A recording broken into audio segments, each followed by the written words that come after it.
Assalamualaikum warahmatullahi wabarakatuh.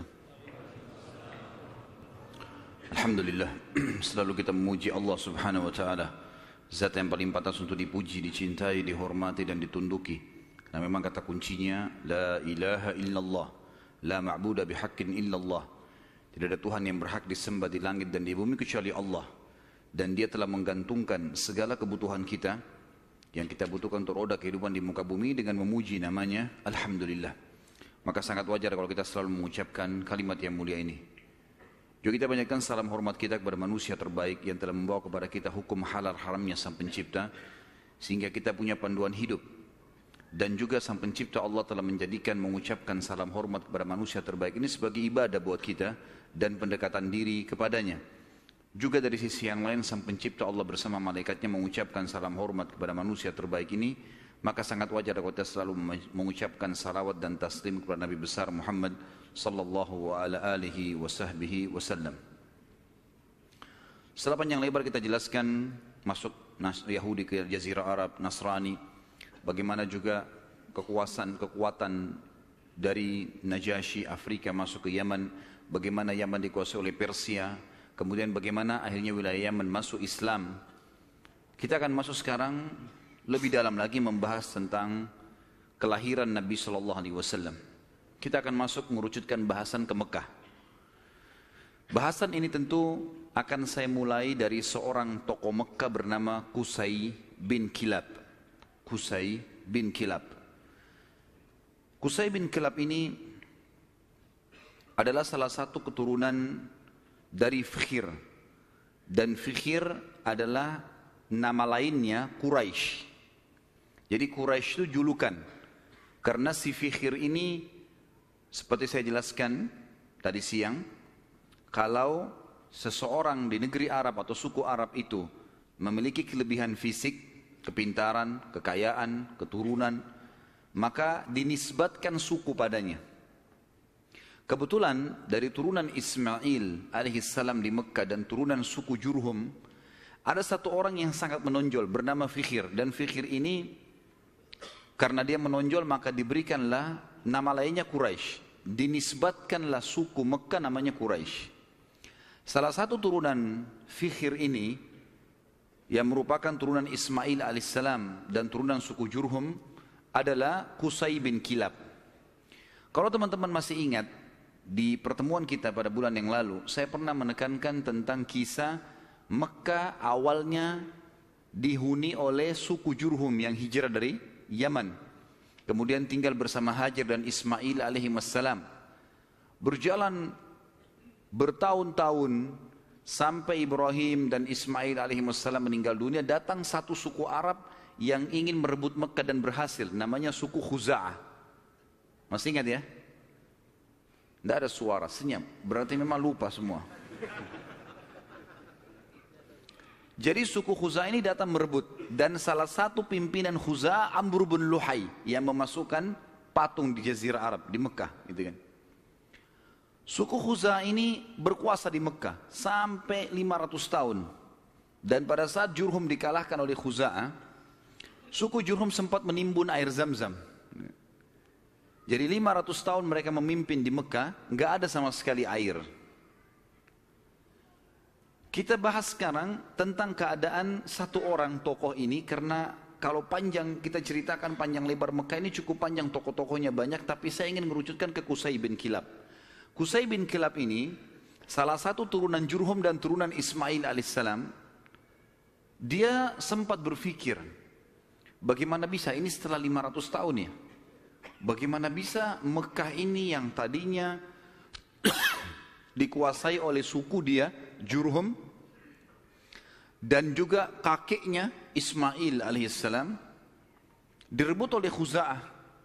Walaupun di Mekah itu suku Khuza'ah sama suku Jurhum sudah berbaur ya, karena sudah terlalu lama ratusan tahun, akhirnya mereka berbaur satu sama yang lain, tetapi tetap kekuasaan kerajaan di bawah kekuasaan Khuza'ah. Qusay bin Kilab lalu memperbaiki keadaan ekonominya.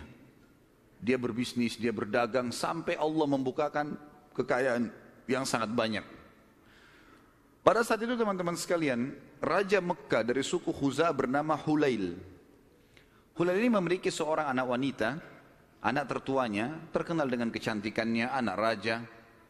Qusay bin Kilab datang dan melamar. Dan pada saat itu, dia orang kaya raya, dia punya kedudukan, dihormati di Mekah. Oleh Hulail diterima lamarannya. Selama ini, kalau suku Jurhum mau melamar suku Khuza'ah selalu ditolak umumnya. Karena memang ada persaingan dari dulu gitu kan. Mereka berbaur saling transaksi, kalau berdagang, bertetangga. Tapi pernikahan tidak. Pertama kalinya dari suku Jurhum diterima lamarannya. Itu adalah Qusay bin Kilab. Oleh Hulail, kepala suku sekaligus raja, kepala suku Khuza'ah sekaligus raja Mekah. Pada saat dia menikah dengan anaknya Hulail, Qusay ini menunjukkan yang terbaik, ya.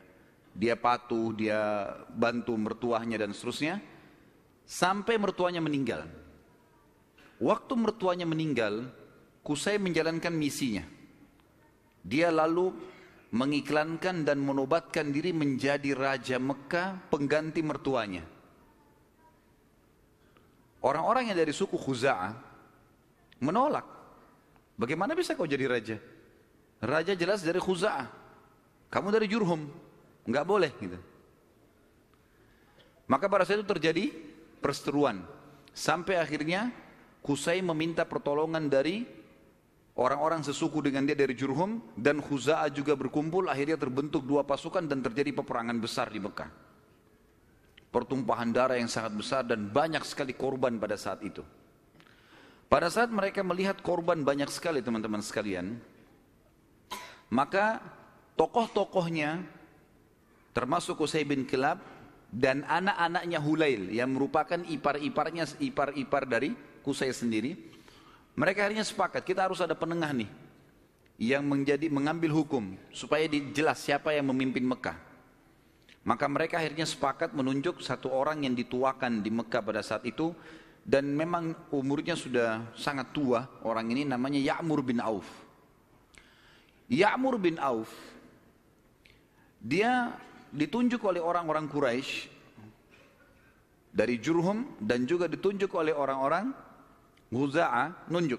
Dan diambillah sumpah atas nama Allah, apapun keputusan Ya'mur harus diterima. Baiklah, Ya'mur pada saat itu umurnya 120 tahun, orang yang sangat tua. Dan dituakan sekali, dihormati. Datang lalu mendudukkan Qusay dan anak-anaknya Hulail. Lalu mulailah ditanya oleh Ya'mur, wahai Qusay, apa alasan anda membentuk pasukan mau merebut Mekah dari keturunan mertua anda ini, apa sebabnya? Maka Qusay mengatakan, semua kita ini tahu kisah Mekah ini berawal dari kakek saya yang bernama Ismail. Dan Ismail seorang nabi. Ismail menikahi suku Jurhum, anak kepala suku Jurhum, dan itu turunan kami.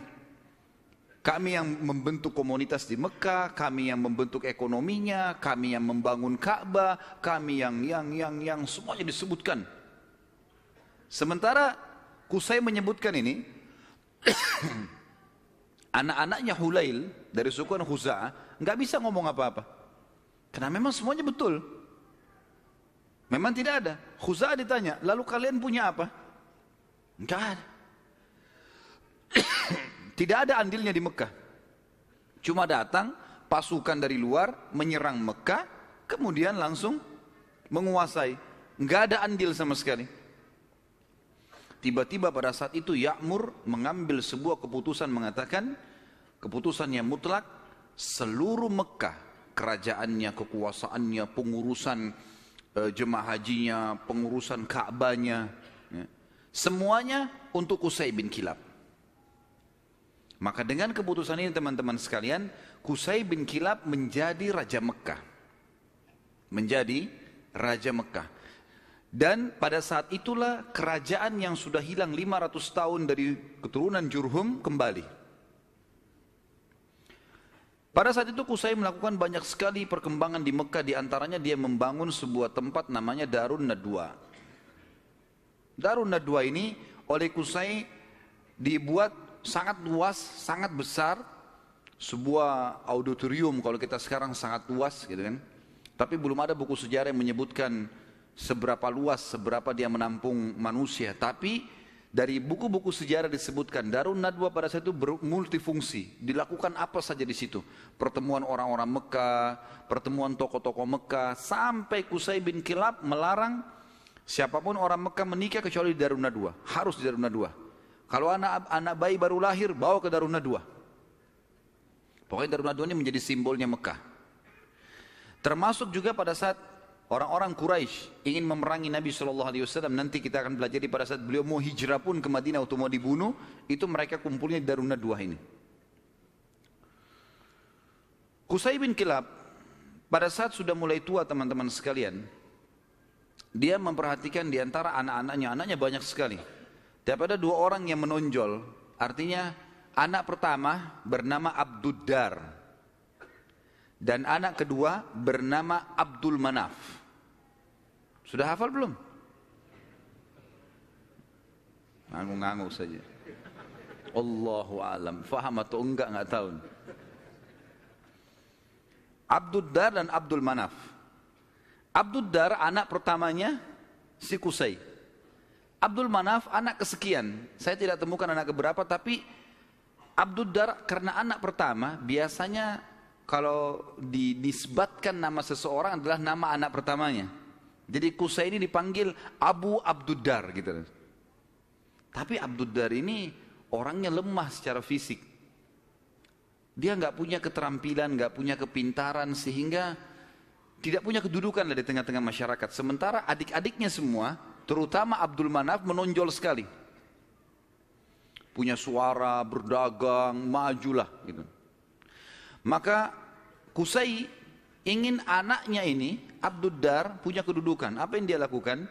Pada saat dia mau meninggal, dia tulis sebuah keputusan surat, kalau saya meninggal, semua kerajaan, semua pengurusan Ka'bah, jemaah haji, itu di tangan Abduddar.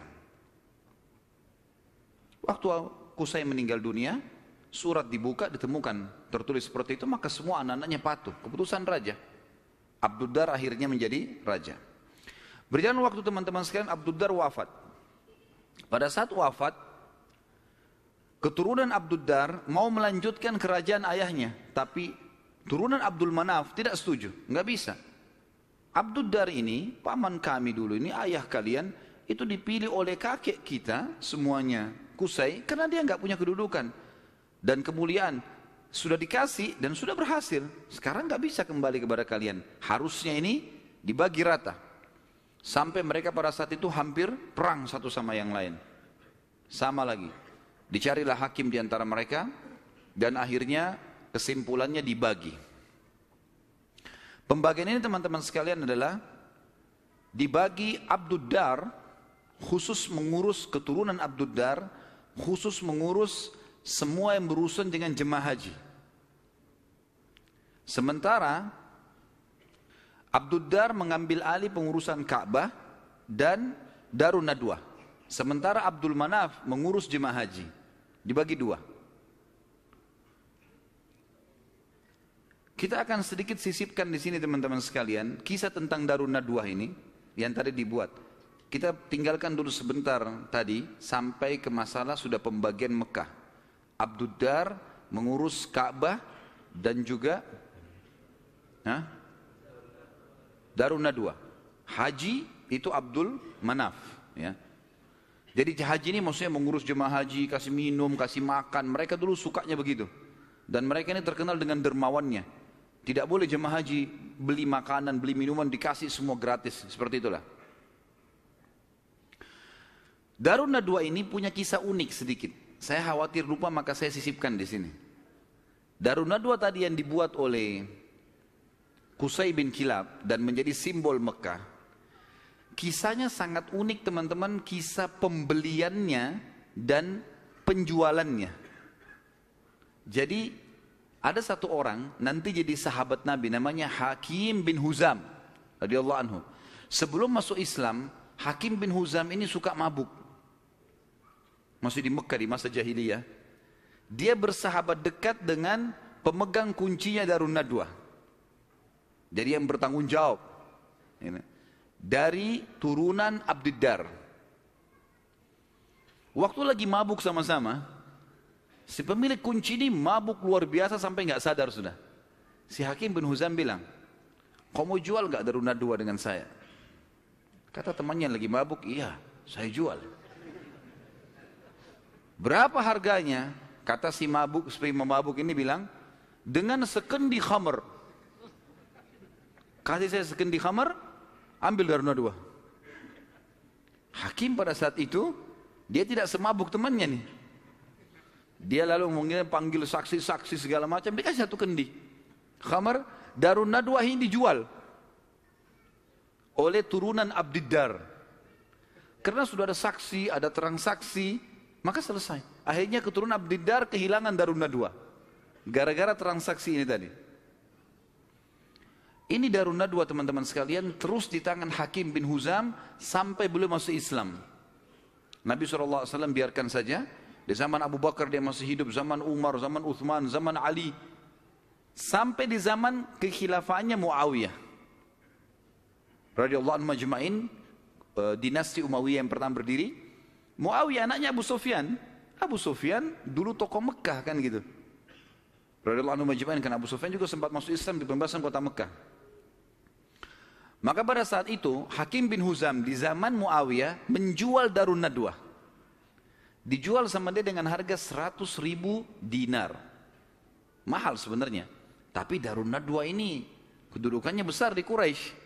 Muawiyah bilang, menghardik dia, hai Hakim, ngapain kau jual Darun Nadwa dengan harga 100.000 dinar? Itu bisa tidak ada nilainya. Peninggalan dari Qusay bin Kilab, gitu kan? Raja pertama Mekah setelah 500 tahun ditinggalkan oleh Jurhum, gitu.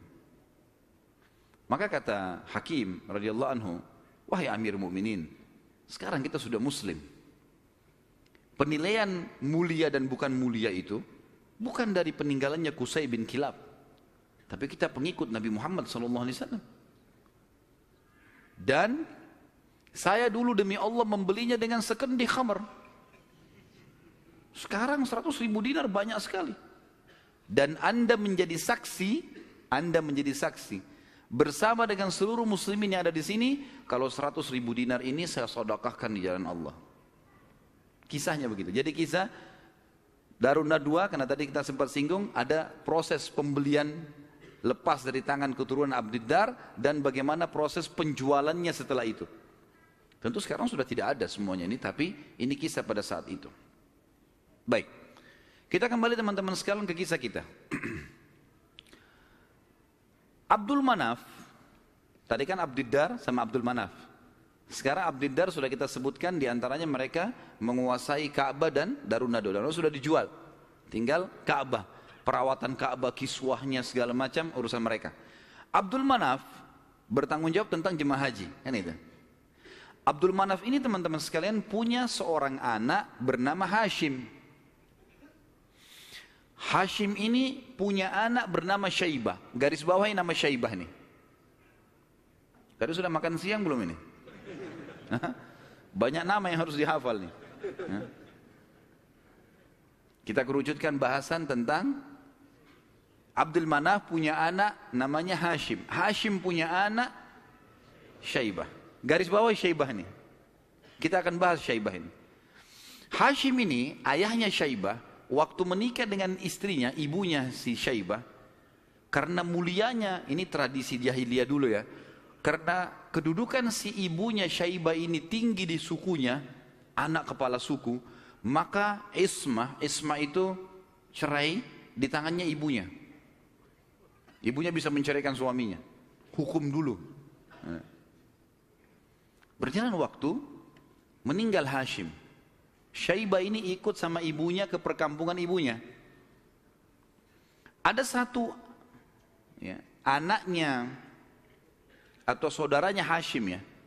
Saudaranya Hashim ini, jadi Abdul Manaf punya beberapa anak, diantaranya Hashim yang punya anak Syaibah, ada juga anaknya yang lain bernama Muttalib. Anaknya si Abdul Manaf ini. Muttalib ini namanya orang, ya. Muttalib ini datang ke perkampungan Syaibah, ibunya Syaibah tadi, lalu dia berkata kepada ibunya, Ini ayahnya Hashim sudah meninggal. Tapi anak ini keturunan Qusay bin Kilab. Ini turunan raja di Mekah. Jangan ditinggalkan di kampung sini. Ikut ke Mekah dengan saya. Siapa tahu nanti dia punya kedudukan di Mekah.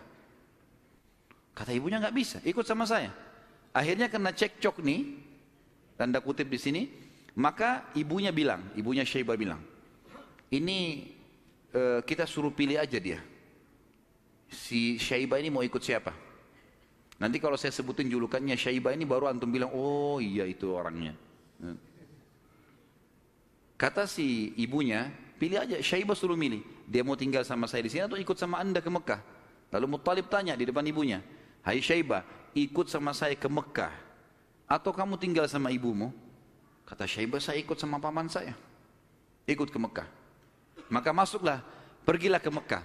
Waktu itu Muttalib ini naik unta, dia membonceng di belakangnya Syaibah.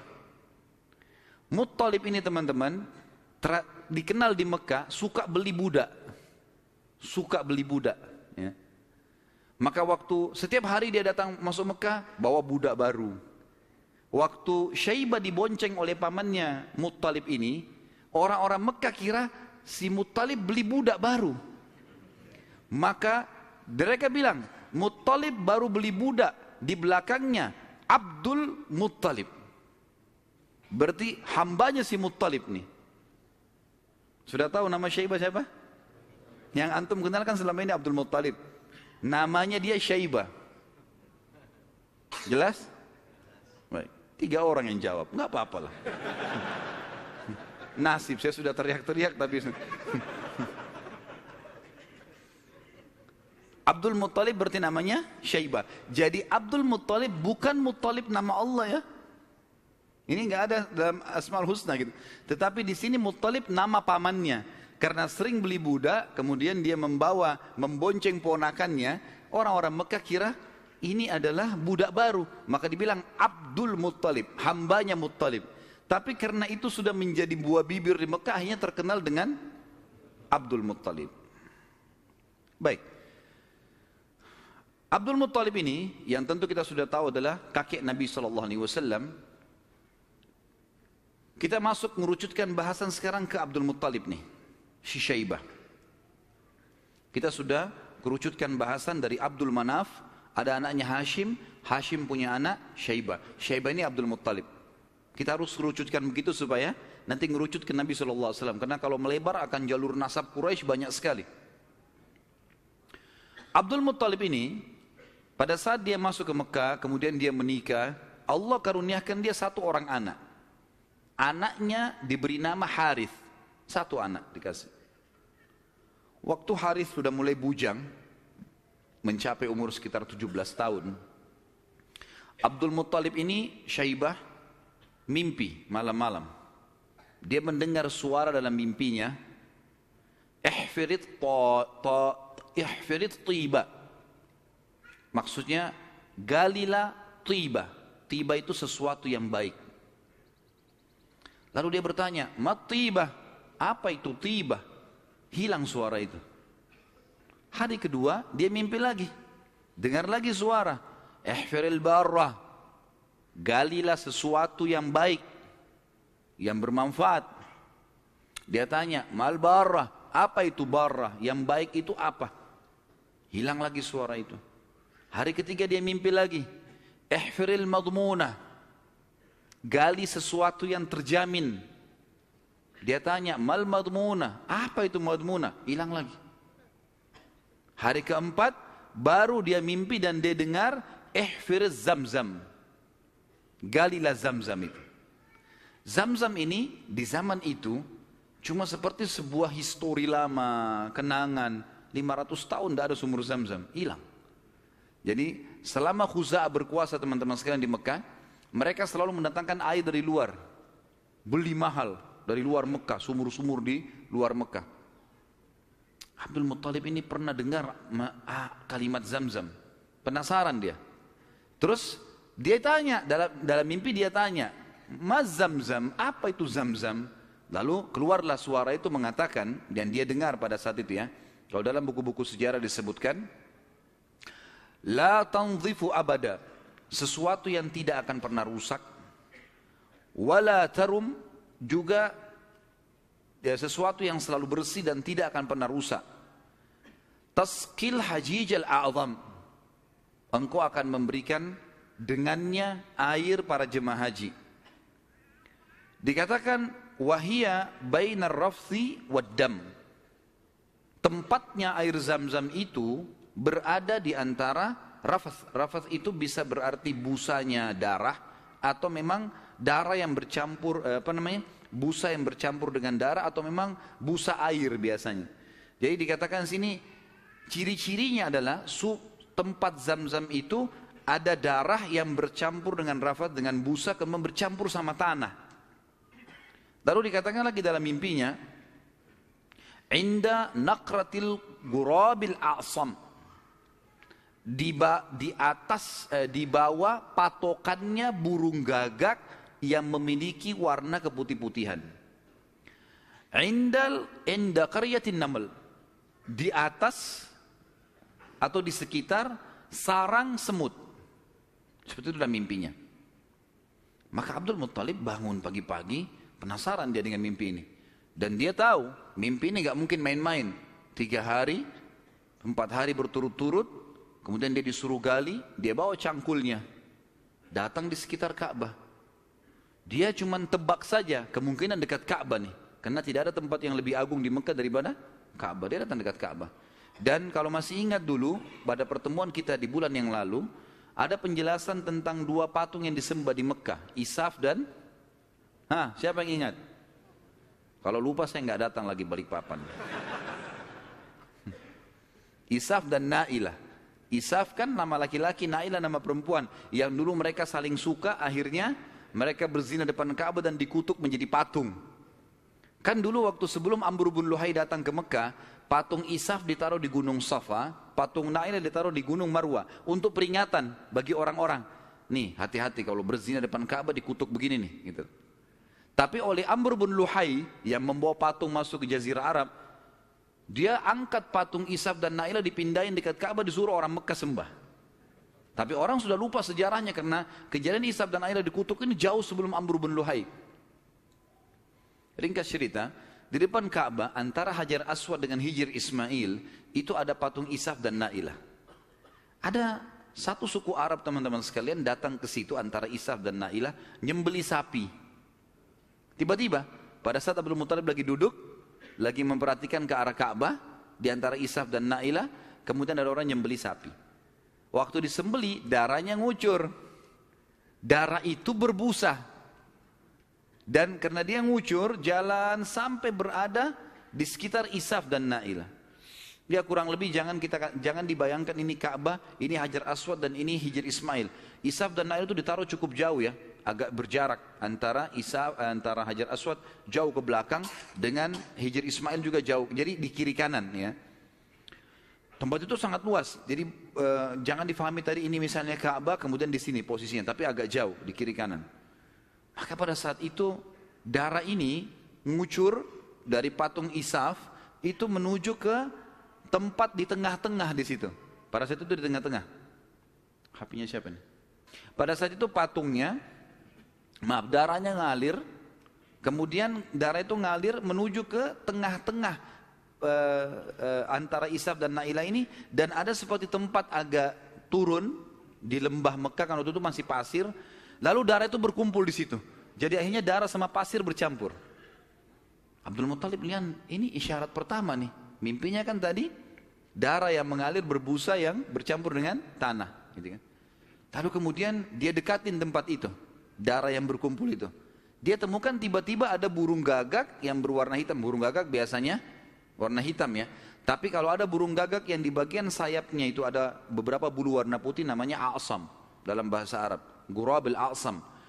Maka dia lihat ada burung gagak. Burung gagak ini mengepakin sayapnya dan mematuk-matuk di atas sekitar darah itu. Dia lihat isyarat yang kedua. Isyarat yang ketiga adalah di situ ada sarangnya semut. Dia lihat ke dekat kakinya, ternyata ada beberapa ekor semut yang menggigit kakinya dia. Dia melihat ada lubang di situ. Maka dia bilang kepada anaknya Harith, saya mau menggali di sini. Siapapun jangan mengganggu saya. Maka dia angkat cangkulnya. Tapi kita jangan lupa, ini depan Ka'bah. Orang-orang lagi banyak tawaf waktu itu, walaupun banyak berhala. Dia angkat cangkul, orang jadi bahan perhatian. Tokoh-tokoh Quraisy pada datang semua. Lalu tokoh-tokoh Quraisy mengatakan, hai Abdul Muttalib, apa yang kau lakukan nih? Kata Abdul Muttalib kepada Harith, singkirkan mereka dari saya, sibukkan. Jangan sampai mereka dekatin saya. Terus saja Harith menyibukkan orang-orang Quraisy dan Abdul Muttalib terus saja mencangkul sampai ujung cangkulnya menyentuh bibirnya sumur itu. Sumur Zam-Zam. Dan dengan kuasa Allah, airnya muncrat keluar. Pada saat airnya muncrat keluar, Abdul Muttalib mengatakan, Allahu Akbar. Karena memang mereka menggunakan bahasa Arab dan kalimat Allahu Akbar itu sudah biasa mereka ucapkan. Gitu kan? Maka orang-orang Quraisy tahu kalau Abdul Muttalib sudah dapat target. Dan mereka kaget untuk lihat air muncrat. Air di depan Ka'bah. Selama ini selalu ambil dari luar. Ini kemuliaan abadi gitu kan. Maka tiba-tiba orang Quraisy datang. Hai Abdul Muttalib, air ini kita punya sama-sama. Kata Abdul Muttalib, dari mana sama-sama? Saya mimpi, saya yang cangkul, saya yang dapat. Dari mana kalian punya sama-sama nih? Ribut nih. Abdul Muttalib bilang, ini punya saya. Quraisy bilang, enggak, dikeroyokin Abdul Muttalib pada saat itu. Ribut, akhirnya mereka sepakat panggil hakim lagi. Ini hakimnya nih, cari penengah. Bagaimana caranya supaya ini bisa ditengahi, gitu kan? Insya Allah masalah ditengahi ini kita lanjutkan habis salat Isya. Subhanakallahumma bihamdika asyhadu an la ilaha illa anta astaghfiruka wa atubu ilaik. Wassalamualaikum warahmatullahi wabarakatuh. Assalamualaikum warahmatullahi wabarakatuh. Alhamdulillah, wassalatu wassalamu ala Rasulillah. Kita lanjutkan bahasan kita. Akhirnya Abdul Muttalib setelah menemukan sumur Zam-Zam, orang-orang Quraisy tetap menuntut untuk dibagi. Dan Abdul Muttalib bertahan. Nggak bisa nih. Saya mimpi, saya yang gali, saya yang temukan. Gimana kalian merasa punya hak di situ? Ribut, akhirnya dicarilah penengah. Dan pada saat itu mereka tidak lagi ke Ya'mur, tapi mereka pergi ke dukun Bani Sa'idah. Ada satu dukun wanita di Madinah, waktu itu disegani. Dan memang pada saat itu dukun-dukun ini luar biasa pengaruhnya. Pergilah Abdul Muttalib bersama dengan tokoh-tokoh Quraisy. Saya tidak temukan jumlah mereka berapa orang, tapi yang jelas mereka semuanya pergi ke sana. Tiba di kota Madinah, ternyata dukun tersebut pergi ke Khaybar. Wilayah lain, nanti akan ada bahasan masalah Khaybar, tapi yang jelas pergi ke Khaybar. Abdul Muttalib sepakat dengan teman-temannya, kejar aja tuh, kita ke Khaybar. Antara Madinah sama Khaybar cukup jauh dan ada padang pasir yang luas sekali. Mereka belum pernah ke Khaybar sebelumnya, jadi masih menerka-nerka jalan. Di tengah jalan mereka kehabisan air. Mau balik ke Madinah jaraknya jauh. Mau menuju ke Khaybar belum jelas tujuannya. Air habis. Panas lagi sangat terik pada saat itu. Mereka bermusyawarah, kira-kira bagaimana jalan keluarnya nih? Akhirnya orang-orang Quraisy selain Abdul Muttalib sepakat mengatakan, kayaknya kita pasti mati nih. Nggak ada air. Kembali ke Madinah bisa mati tengah jalan, menuju ke Khaybar juga nggak jelas bisa mati tengah jalan. Ya sudahlah, kita pasti mati, lebih baik kita gali kubur saja. Riwayatnya begitu, kisahnya begitu. Gali kubur. Dari sekian orang ini, nanti setiap siapa yang mati duluan dikubur oleh temannya. Minimal nanti ada satu orang yang tidak tertutup kuburannya, yang lain semua tertutup. Akhirnya mereka pada gali kuburan, kecuali Abdul Muttalib nih. Abdul Muttalib bilang ini bukan ide yang tepat nih. Masa kita menyerah? Lebih baik coba kita cari jalan. Teman-temannya bilang percuma mau kemana? Abdul Muttalib naik ke atas untanya. Begitu untanya bergerak, dari pijakan kakinya untanya Abdul Muttalib keluar muncrat air di padang pasir itu. Keluar mata air. Lalu Abdul Muttalib melihat, dia turun dari untanya, dia minum airnya, untanya dikasih, lalu diajak teman-temannya, ayo ini ada air, minum. Teman-temannya heran, di padang pasir ada air. Maka akhirnya mereka sepakat mengatakan, demi Allah yang telah memberikan, demi Allah sungguh ya, yang telah memberikan air kamu di sini, Allah Subhanahu Wa Taala, dialah yang telah memberikan kamu air Zam-Zam. Zam-Zam punya kau, hai Abdul Muttalib. Gara-gara ini akhirnya Zam-Zam jadi miliknya Abdul Muttalib. Dan Abdul Muttalib keturunan dari Abdul Manaf. Sementara memang dasarnya Abdul Manaf tadi sudah saya jelaskan, mereka bertugas memberikan makanan dan minuman jemaah haji. Sehingga sekarang mereka tidak perlu lagi mengambil air dari luar, tapi mereka sudah punya mata air Zam-Zam. Dan sebagian ahli sejarah menanggapi mengatakan, Allah yang maha tinggi dan maha pemurah memudahkan mata air Zam-Zam ditemukan kembali oleh Abdul Muttalib, karena memang suku ini dari turunan Abdul Manaf bertugas untuk memberikan minum dan makan jemaah haji. Maka karena itu Allah Subhanahu wa taala kasih. Makanya tadi dalam salah satu perkataan dan pernyataan dalam mimpi, Taski Hajijil A'zam, engkau akan memberikan minum jemaah haji yang banyak, gitu kan. Jadi bukan karena Abdul Muttalibnya, tapi karena memang waktu itu diberikan untuk jemaah haji umumnya. Baik, baliklah Abdul Muttalib ke Mekah, dan akhirnya pada saat itu Abdul Muttalib dinobatkan secara tidak langsung sebagai Raja Mekah. Kenapa saya katakan tidak langsung? Karena pada saat itu Quraisy sepakat di Mekah itu semua kepala suku bisa memimpin. Bisa memimpin. Tidak harus fokus ke turunan Abdul Manaf atau Abdul Dar, tapi mereka Abdul Manaf dan Abdul Dar ini mereka yang memegang Ka'bah, memegang urusan haji dan jemaah haji, minum dan makannya ini. Tapi pasukan segala macam ini boleh dari mana saja. Tapi dengan kejadian Abdul Muttalib menemukan air Zam-Zam, maka terkerucut lagi masalah orang-orang Mekah. Karena tadi setelah Abdul Dar meninggal, kan kita sudah bilang tadi, kan pecah ya. Abdul Dar kan jadi raja pengganti ayahnya Qusay. Tapi setelah Abdul Dar mati, ribut anak-anaknya, akhirnya tidak ada raja. Setelah kejadian air Zam-Zam, secara tidak disadari Abdul Muttalib ditunjuk menjadi raja.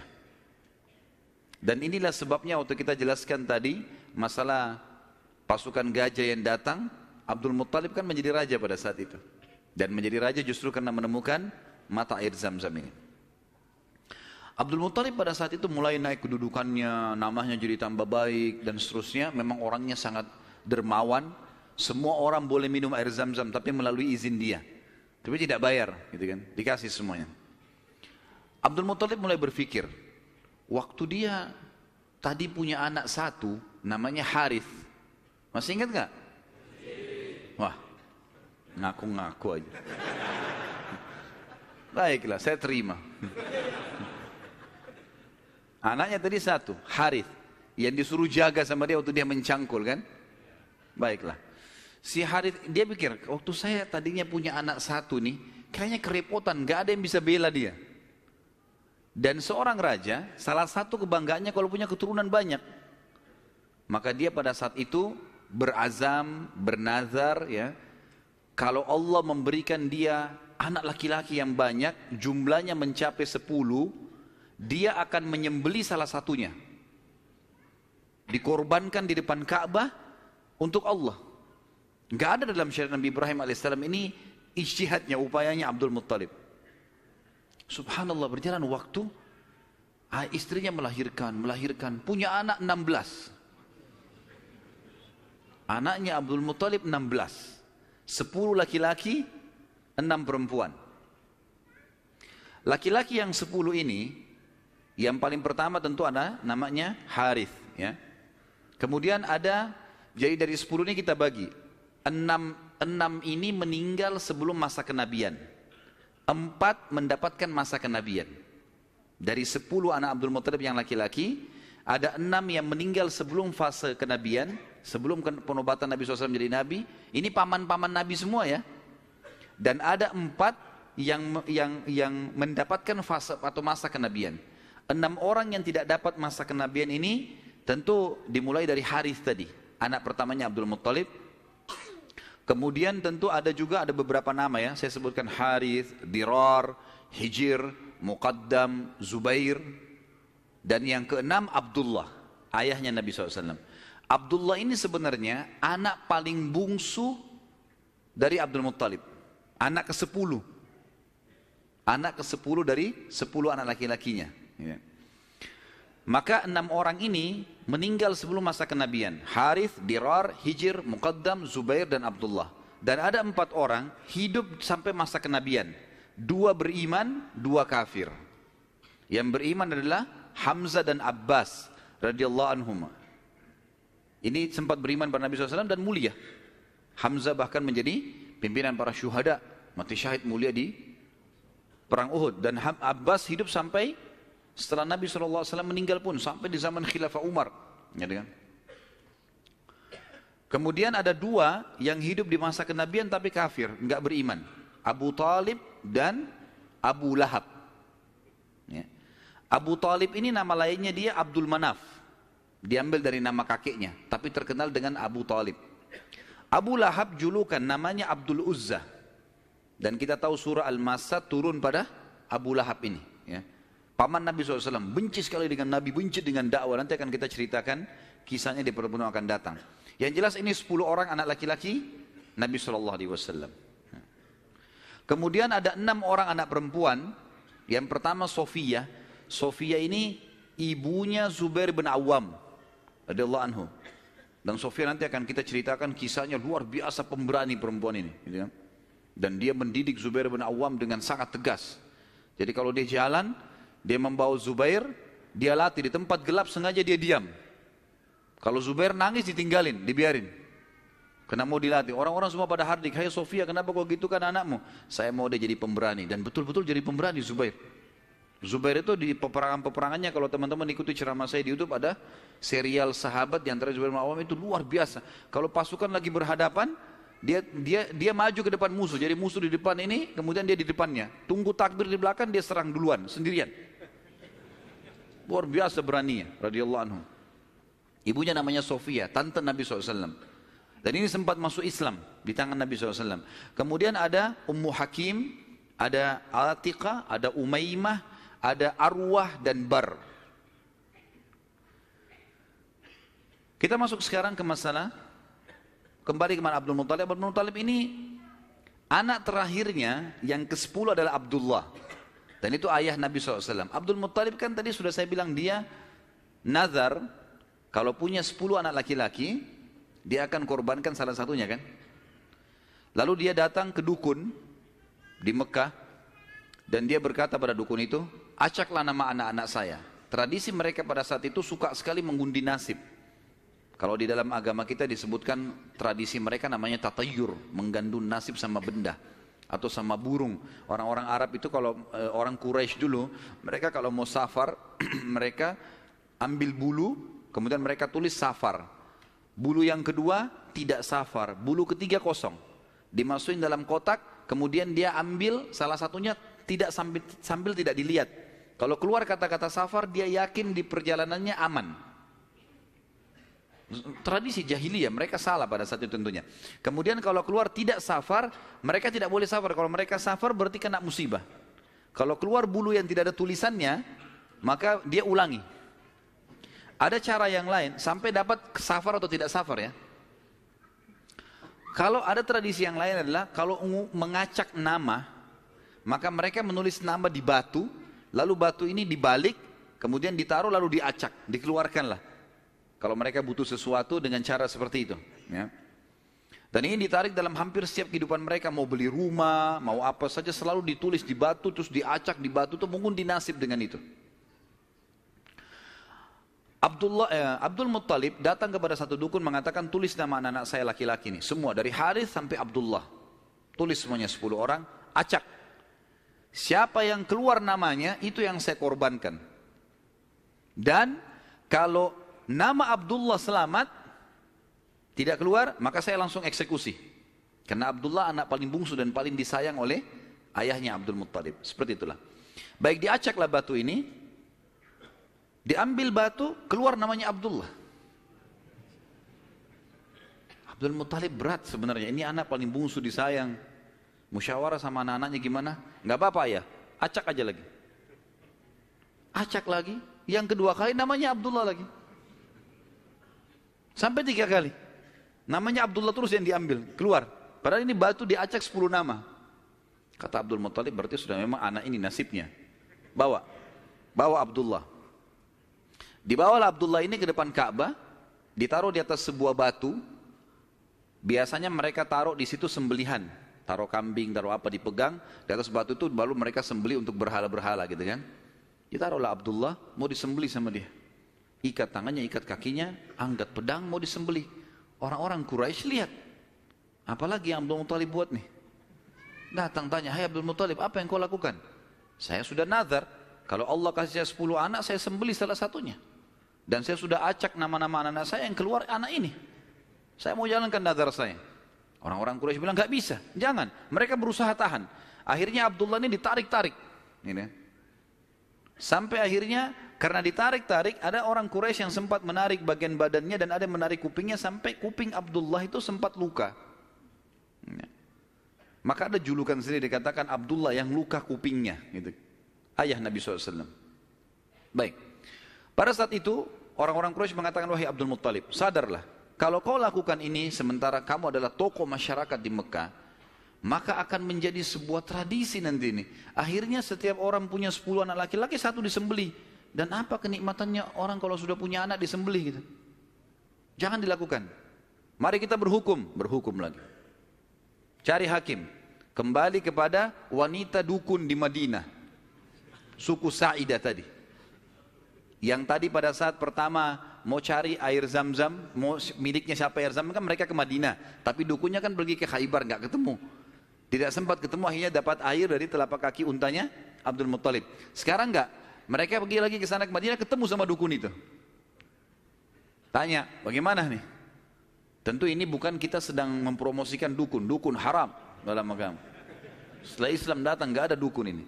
Kata Nabi SAW, siapa yang datang kepada dukun bertanya saja, bertanya. Terka tangannya, terka apa segala macam, tidak diterima sholatnya 40 hari. Yang datang bertanya, percaya kufur kepada apa yang diturunkan kepada Muhammad SAW. Tapi kita sedang merentet histori pada zaman itu ya. Baik, pada saat itu teman-teman sekalian, dukun ini ditanya, berapa dia? Dia itu denda. Berapa dendanya orang di Mekah Quraisy kalau ada yang membunuh? Kata Abdul Muttalib, 10 ekor unta. Jadi kalau orang membunuh, supaya dia tidak dibunuh, dia harus bayar ke walinya orang yang dibunuh 10 ekor unta. Kata si dukun, tulis namanya Abdullah di batu, tulis juga 10 ekor unta di batu yang lain.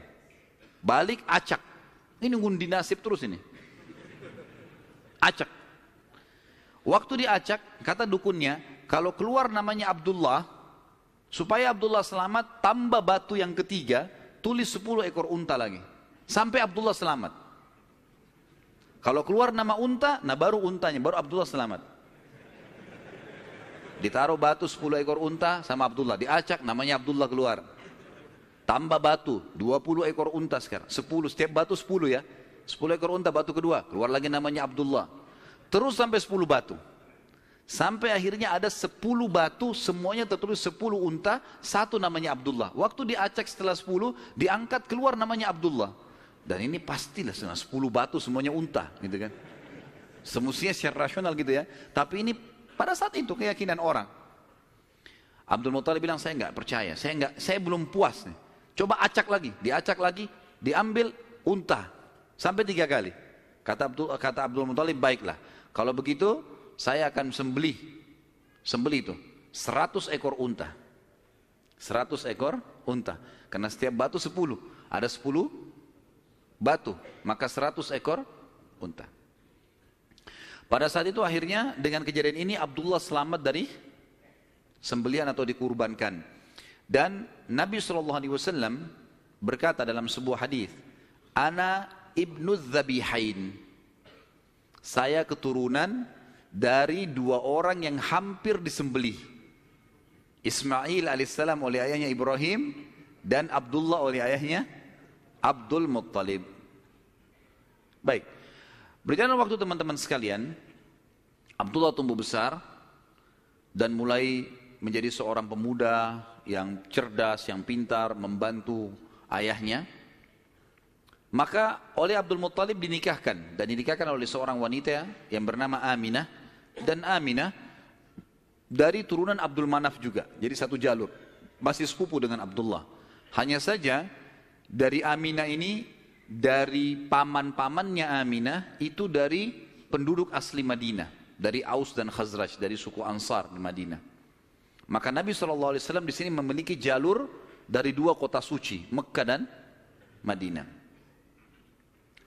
Pada saat sudah selesai melahirkan, baru menikah, beberapa hari kemudian ada tanda-tanda kehamilan di Aminah. Kemudian Aminah pun sempat melihat di dalam mimpinya pada saat akan melahirkan atau pada saat hamil besar, melihat dalam mimpinya ia bermimpi bayi dalam kandungannya ini menyebarkan cahaya, dan cahaya itu menyebar ke seluruh muka bumi. Sebagian athar menyebutkan sampai ke Busra. Busra ini wilayah Irak sana, wilayah Persia gitu. Dan dia juga mimpi mengucapkan dalam mimpinya kalimat u'idzuhu billahil azim min kulli syarrin wa min kulli ainin wa min kulli hasid. Wa min kulli hasid. Tidak ada kata-kata ainnya. Artinya aku berlindung kepada Allah yang Maha Agung untuk bayi ini dari semua keburukan dan iri dengki orang lain. Berjalanlah hamil tersebut. Pada saat berumur beberapa bulan, ada sebagian ahli sejarah menyebutkan sekitar 6 bulan hamilnya Aminah di Nabi SAW dalam kandungan beliau, maka meninggallah Abdullah. Maka Nabi SAW jadi yatim sebelum lahir. Setelah itu Nabi SAW lahir, yang paling banyak dinukil oleh para ahli sejarah 12 Rabiul Awal di tahun gajah. Sudah kita sebutkan tadi, tahun gajah kejadian Ashabul Fil, dan tepatnya 50 hari setelah kejadian gajah itu, penghancuran gajah, 50 harinya, disitulah lahir Nabi sallallahu alaihi wasallam. Ada yang perlu kita sebutkan teman-teman sekalian, walaupun sebenarnya menyebutkan ini bukan berarti Nabi SAW membutuhkannya, tidak sama sekali. Nabi SAW jauh lebih mulia daripada tanda-tanda ini. Tapi pada saat beliau lahir, ternukillah di Mekah, di Madinah, beberapa kejadian yang memang ahli sejarah angkat. Yang pertama, kejadian yang unik pada saat Nabi SAW lahir adalah terlihatnya bintang Ahmad namanya. Apa itu bintang Ahmad?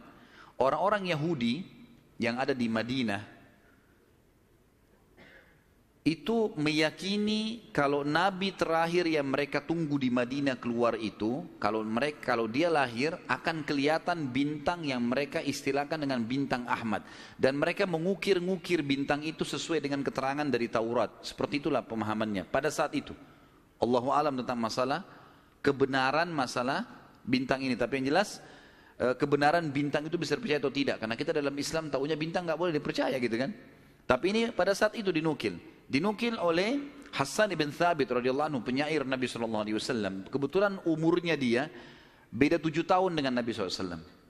Beliau mengatakan setelah masuk Islam, setelah Nabi SAW hijrah ke Madinah, beliau mengatakan pada hari Nabi SAW lahir, aku kebetulan berada di salah satu benteng Yahudi, dan naiklah di malam hari kebetulan salah satu pendeta Yahudi lalu teriak dengan suara keras, wahai Yahudi, hai sekalian kaum Yahudi, sungguh telah terlihat pada malam ini bintangnya Ahmad, dan tidak terlihat kecuali pada saat ia lahir.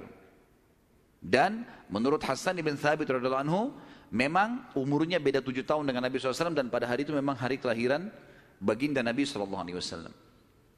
Yang kedua dinukil oleh para ulama tentang masalah kejadian-kejadian unik adalah Nabi SAW pada saat lagi Aminah melahirkan, maka dikatakan melahirkan tanpa ada rasa kesulitan sedikit pun, jadi sangat mudah. Bahkan sebagian athar menyebutkan Aminah tidak dibantu oleh orang. Tiba-tiba Nabi SAW keluar begitu saja. Dan yang ketiga, pada saat lahir, maka Nabi SAW dalam kondisi mengangkat kepalanya ke langit, seakan-akan orang yang sedang berdoa. Yang keempat, Nabi SAW lahir dalam kondisi sudah terkhitan.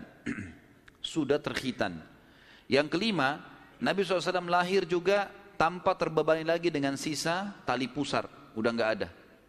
Lahir sudah terkhitan, ya, lahir sudah tidak ada tali pusarnya. Sampai poin di sini, sampai poin kelima ini, 4 poin ya, karena poin pertama tadi itu kejadian di Madinah. Jadi 4 poin ini, Aminah melahirkan dengan sangat mudah, Nabi SAW seperti berdoa ke langit, kemudian terkhitan, kemudian tali pusarnya sudah terlepas. Maka Abdul Muttalib, kakeknya, bangga sekali datang, sangat senang pada saat itu. Dia berkata, sungguh pada cucuku atau anakku ini ada perkara besar. Lalu Abdul Muttalib pun membawa bayi Nabi SAW ke Ka'bah saat baru lahir, dan ia yang memberi nama Muhammad. yang memberi nama Muhammad. Baik, ada sedikit rahasia masalah nama Muhammad ini. Perlu teman-teman tahu, nama Muhammad sebelum Nabi Muhammad SAW tidak dikenal oleh orang-orang Arab. Gak ada satupun orang Arab bernama Muhammad pada saat itu, belum ada. Terus dari mana nama ini? Kok Abdul Muttalib bisa berikan nama cucunya? Ada kisahnya. Jauh sebelum lahir Nabi SAW, Abdul Muttalib pernah jalan-jalan ke negeri Syam bersama dengan 3 orang sahabatnya. Yang pertama Sulaiman bin Mujazi', salah satu kepala suku di Mekah. Yang kedua Hulayla bin Hajij. Dan yang ketiga Himran bin Rabi'ah. 3 orang ini bersama Abdul Muttalib, 4 orang ini pergi ke negeri Syam. Pas tiba di negeri Syam, ada salah satu pendeta Nasrani menemui mereka lalu berkata, kalian dari mana? Kata Abdul Muttalib, dari Jazirah Arab. Dari mana? Tepatnya dari kota Mekah. Kata pendeta itu, dari kota kalian nanti akan keluar Nabi terakhir. Dan Nabi terakhir itu bernama Muhammad. Kata Abdul Muttalib, dari mana engkau tahu itu semua? Dia bilang, dari kitab kami. Dalam Injil disebutkan. Namanya Muhammad. Maka keempat orang ini bertekad pada saat itu untuk memberikan nama kalau mereka dikaruniai anak setelah itu atau cucu, Muhammad. Dan dari 4 orang ini, pada saat balik ke Mekah, orang yang pertama mendapatkan cucu laki-laki adalah Abdul Muttalib. Itulah Nabi Muhammad SAW. Maka dia pun mengangkat bayi Nabi SAW lalu keliling di dekat Ka'bah lalu mengatakan, anak ini memiliki perkara yang besar. Aku memberikan nama Muhammad. Aku memberikan nama Muhammad. Terus dia mengucapkan kalimat itu. Kemudian selanjutnya teman-teman sekalian, yang keenam adalah goncangnya istana Kisra di Persia. Dan rubuhnya 14 teras istananya. Jadi ada teras-terasnya istana itu rubuh semua tanpa sebab. Rusak semuanya. Pada saat melihat kejadian tersebut, Kisra sempat khawatir. Lalu dia bertanya kepada para peramal-peramalnya lah, dukun-dukunnya segala. Maka mereka pun menjawab, goncangnya istana disebabkan karena hari ini lahir seseorang nabi dan runtuhnya 14 teras ini menandakan terdapat 14 raja Persia, tinggal 14 orang saja. Selebihnya sudah runtuh kerajaan ini. Maka sempat Kisra bilang, 14 raja masih lama. Kalau satu raja punya 1100 tahun umurnya, berarti 1400 tahun. Tapi tanpa disadari oleh Kisra, apalah di sejarah Muslim menukil, tanpa membenarkan ramalan ini ya, kita bukan membenarkan. Karena ramalan itu semua, kalaupun bertepatan, karena mereka mencuri, syaitan mencuri berita dari langit. Bukan karena mereka tahu. Sebagaimana dijelaskan dalam ada hadis Nabi SAW. Dan ternyata setelah Kisra, yang pada saat Nabi SAW lahir itu ada, anak-anaknya berselisih pendapat dan dalam waktu 4 tahun saja, terjadi penggantian 10 orang Kisra. Mati semua, saling membunuh satu sama yang lain. Dan puncaknya yang terakhir adalah yang ke-14 meninggal di zaman Umar radhiyallahu anhu. Pada saat Umar menembus wilayah Persia. Yang ketujuh, padamnya api sesembahan kaum Majus. Jadi ada api yang disembah di beberapa titik di negeri Persia. Dari mereka buat api besar dan api itu selalu disembah. Tiap hari mereka sembah. Pada saat Nabi SAW lahir, api itu tiba-tiba mati. Dan mereka berusaha menyalakan, tidak bisa. Selamanya mati. Sampai Persia pada saat itu seluruh Persia yang menyembah api, apinya mati semua, nggak ada. Mereka mau coba nyalakan sampai runtuhnya di zaman Umar bin Khattab, nggak ada api mereka. Nggak bisa lagi mereka nyalakan api untuk disembah ya. Nggak bisa lagi mereka nyalakan. Setiap kali di wilayah Persia dinyalakan api, mati, padam. Mereka cuma pakai masak, misalnya di situ padam. Nggak bisa sama sekali. Yang kedelapan, hanyutnya air sungai Sawa. Sungai Sawa ini teman-teman sama dengan sungai Gangga sekarang di India. Di kultus dianggap ini sungai apalah, keramat lah dan seterusnya, gitu kan. Maka orang-orang Persia meyakini sungai Sawa ini adalah sesuatu yang luar biasa. Kalau ada yang mati, mereka bakar, lalu mereka lempar debunya di situ, airnya diambil, dianggap suci, apalah segala macam. Subhanallah, karena sungai ini selalu ditaruh tumbal segala macam. Waktu Nabi SAW lahir, air sungai ini hilang. Nggak ada airnya sama sekali, kering. Sampai sungai Sawa dilupain udah, nggak ada lagi sungai. Namanya memang sungai Sawa. Yang kesembilan, dan ini agak sedikit kita jadi beratkan adalah kisah Halimah As-Sa'diyah. Tradisi orang Arab dulu teman-teman sekalian, terutama orang-orang Quraisy, setiap bayi lahir, selalu dititipkan untuk disusui dan dibesarkan selama 2 tahun di luar kota Mekah, tepatnya di padang pasir. Ada alasan kenapa mereka titipkan anak-anak mereka ke padang pasir sama orang-orang Badui. Yang pertama, agar bahasa Arab fusha anak-anak mereka terjaga. Apa itu bahasa Arab fusha? Bahasa Arab ada 2 macam. Ada bahasa Arab fusha, bahasa aslinya bahasa Arab, dan itu Al-Quran dalam bahasa fusha. Kalau kita belajar bahasa Arab di pesantren atau di kampus-kampus, bahasa Arab yang dipakai bahasa Arab fusha. Dia punya grammar rapi. Gitu. Ada bahasa ammiyah, yang kedua, bahasa pasar. Ini bahasanya dialeknya berbeda-beda, Mesir berbeda, Tunis berbeda, Saudi berbeda, dialek bahasa pasarnya berbeda. Ini tidak punya grammar, lebih teracak. Ya mungkin kalau dalam bahasa Inggris dari Inggris sendiri, negeri Inggris dengan dari Amerika. Agak berbeda, grammarnya lebih rapi gitu kan. Tapi kita tidak bahas masalah itu tentunya. Yang jelas orang-orang Quraisy untuk menjaga bahasa fusha, maka mereka menitipkan anak mereka ke Badui, karena orang Badui masih pakai bahasa fusha. Sementara penduduk asli Mekah pada saat itu sudah sering lalang jemaah haji. Jemaah haji ini dari berbagai wilayah. Makanya kita temukan bahasa Arab yang kalau tanda kutip ya, yang paling kacau itu bahasa Arabnya orang Mekah sampai hari ini. Karena bercampur baur antara bahasa Arab dengan bahasa Urdu, dengan bahasa Indonesia, dengan campur-campur. Jadi kalau kita ngomong sama mereka tuh nggak jelas kadang-kadang. Memang orang-orang Mekah dikenal begitu, karena memang campur baurnya jemaah haji ini. Karena mereka nggak bisa bahasa Arab, mereka pakai bahasanya. Jadi orang sana terpaksa belajar bahasa Persia, belajar bahasa Melayu, belajar macam-macam. Seperti itulah. Nah, dari zaman dulu memang orang-orang Quraisy sudah khawatir dengan itu, perubahan bahasa. Yang kedua, alasannya kenapa anak-anak mereka dititipkan di padang pasir, karena sisi kesehatan. Padahal zaman dulu belum ada seperti kita ya, masalah kimia-kimia dan segala polusi udara masih belum ada. Tapi orang-orang Quraisy sudah berpikir itu. Anak-anak mereka ditinggalkan di padang pasir untuk menjaga kesehatan tubuh mereka, karena makanannya alami gitu kan. Hewan-hewan yang langsung disembelih, langsung dimakan, susu kambing yang diminum, memang sehat. Dan juga udara, gitu kan. Serta juga orang-orang Badui ini melatih anak-anak mereka hidup untuk hidup susah. Berburulah, membantu orang tuanya, seperti itulah. Nabi SAW pada saat lahir, secara kebetulan, wanita-wanita Badui dari suku Sa'diyah kebetulan memang terkenal suka menjual jasa susu ini.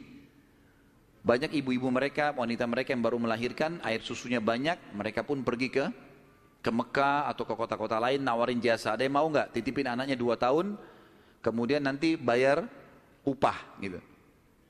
Bisa orang tuanya datang mengunjungi, nanti balik lagi. Pokoknya anak-anak ini dijamin dijaga. Dan suku Sa'diyah ini terkenal suku-suku orang-orang yang amanah. Maka orang tidak ragu nitipan anaknya. Datanglah beberapa wanita dari Sa'diyah, di antaranya Halimah. Halimah Sa'diyah ini bersama dengan suaminya bernama Harith.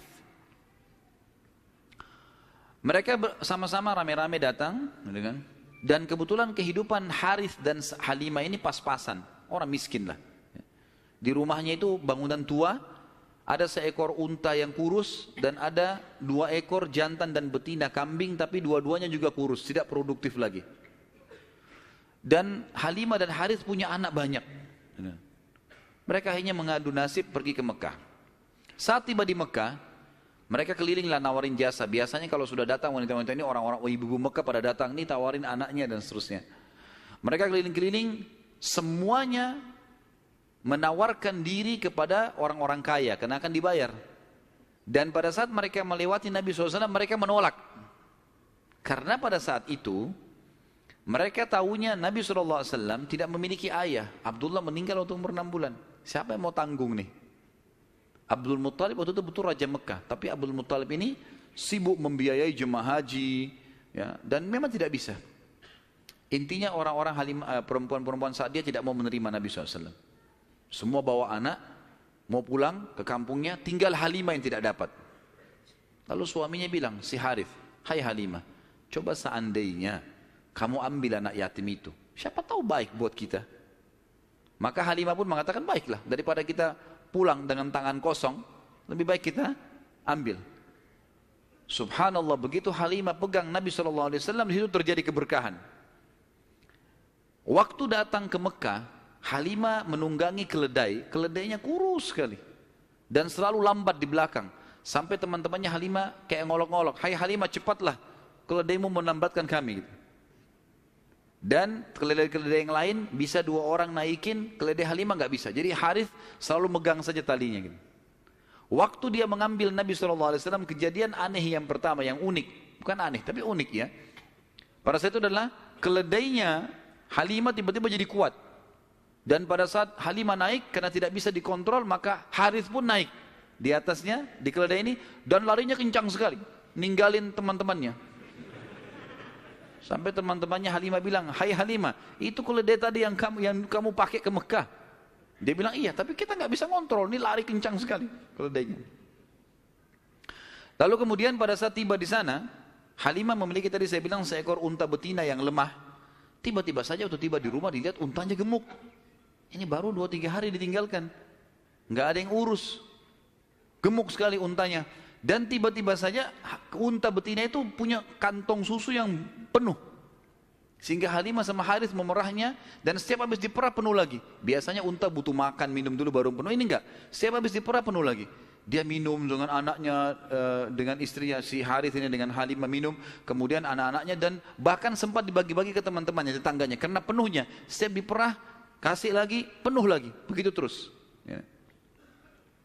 Kemudian 2 kambing, jantan dan betina yang kurus juga tadi, tiba-tiba gemuk, dan tiba-tiba betinanya hamil dan punya anak, dan akhirnya menjadi banyak. Karena banyak, oleh Halimah dan Harith dijuallah beberapa ekor domba ini, dapat duit, dibeli unta jantan, lalu diternak lagi unta jantan ini sama yang betina. Tiba-tiba saja punyanya Halimah ini domba dan unta ini menjadi banyak sekali, dan Halimah serta Harith menjadi orang paling kaya di saat dia. Sampai akhirnya Halimah tidak butuh lagi untuk mengambil anak-anak yang disusui. Berkah luar biasa. Sampai terkenal di suku Sa'diyah pada saat itu, mereka berkata, dimanapun Halimah dan Harith gembalakan dombanya atau untanya, ikutkan, karena pasti gemuk. Dan memang betul, kalau ikut digabungkan berdekatan dengan gembalanya mereka, jadi hebat, jadi bagus, jadi subur. Jadi begitu luar biasa berkahnya. Halimah berkata, didongkel dalam buku-buku sejarah tentunya, Muhammad telah tumbuh tidak alami, bukan seperti anak-anak sebayahnya. Pada saat dia umur 2 tahun, perilakunya dan pemahamannya sudah seperti anak 6 tahun. Mudah diberikan penjelasan, tidak suka membuat marah, banyak hal-hal gitu.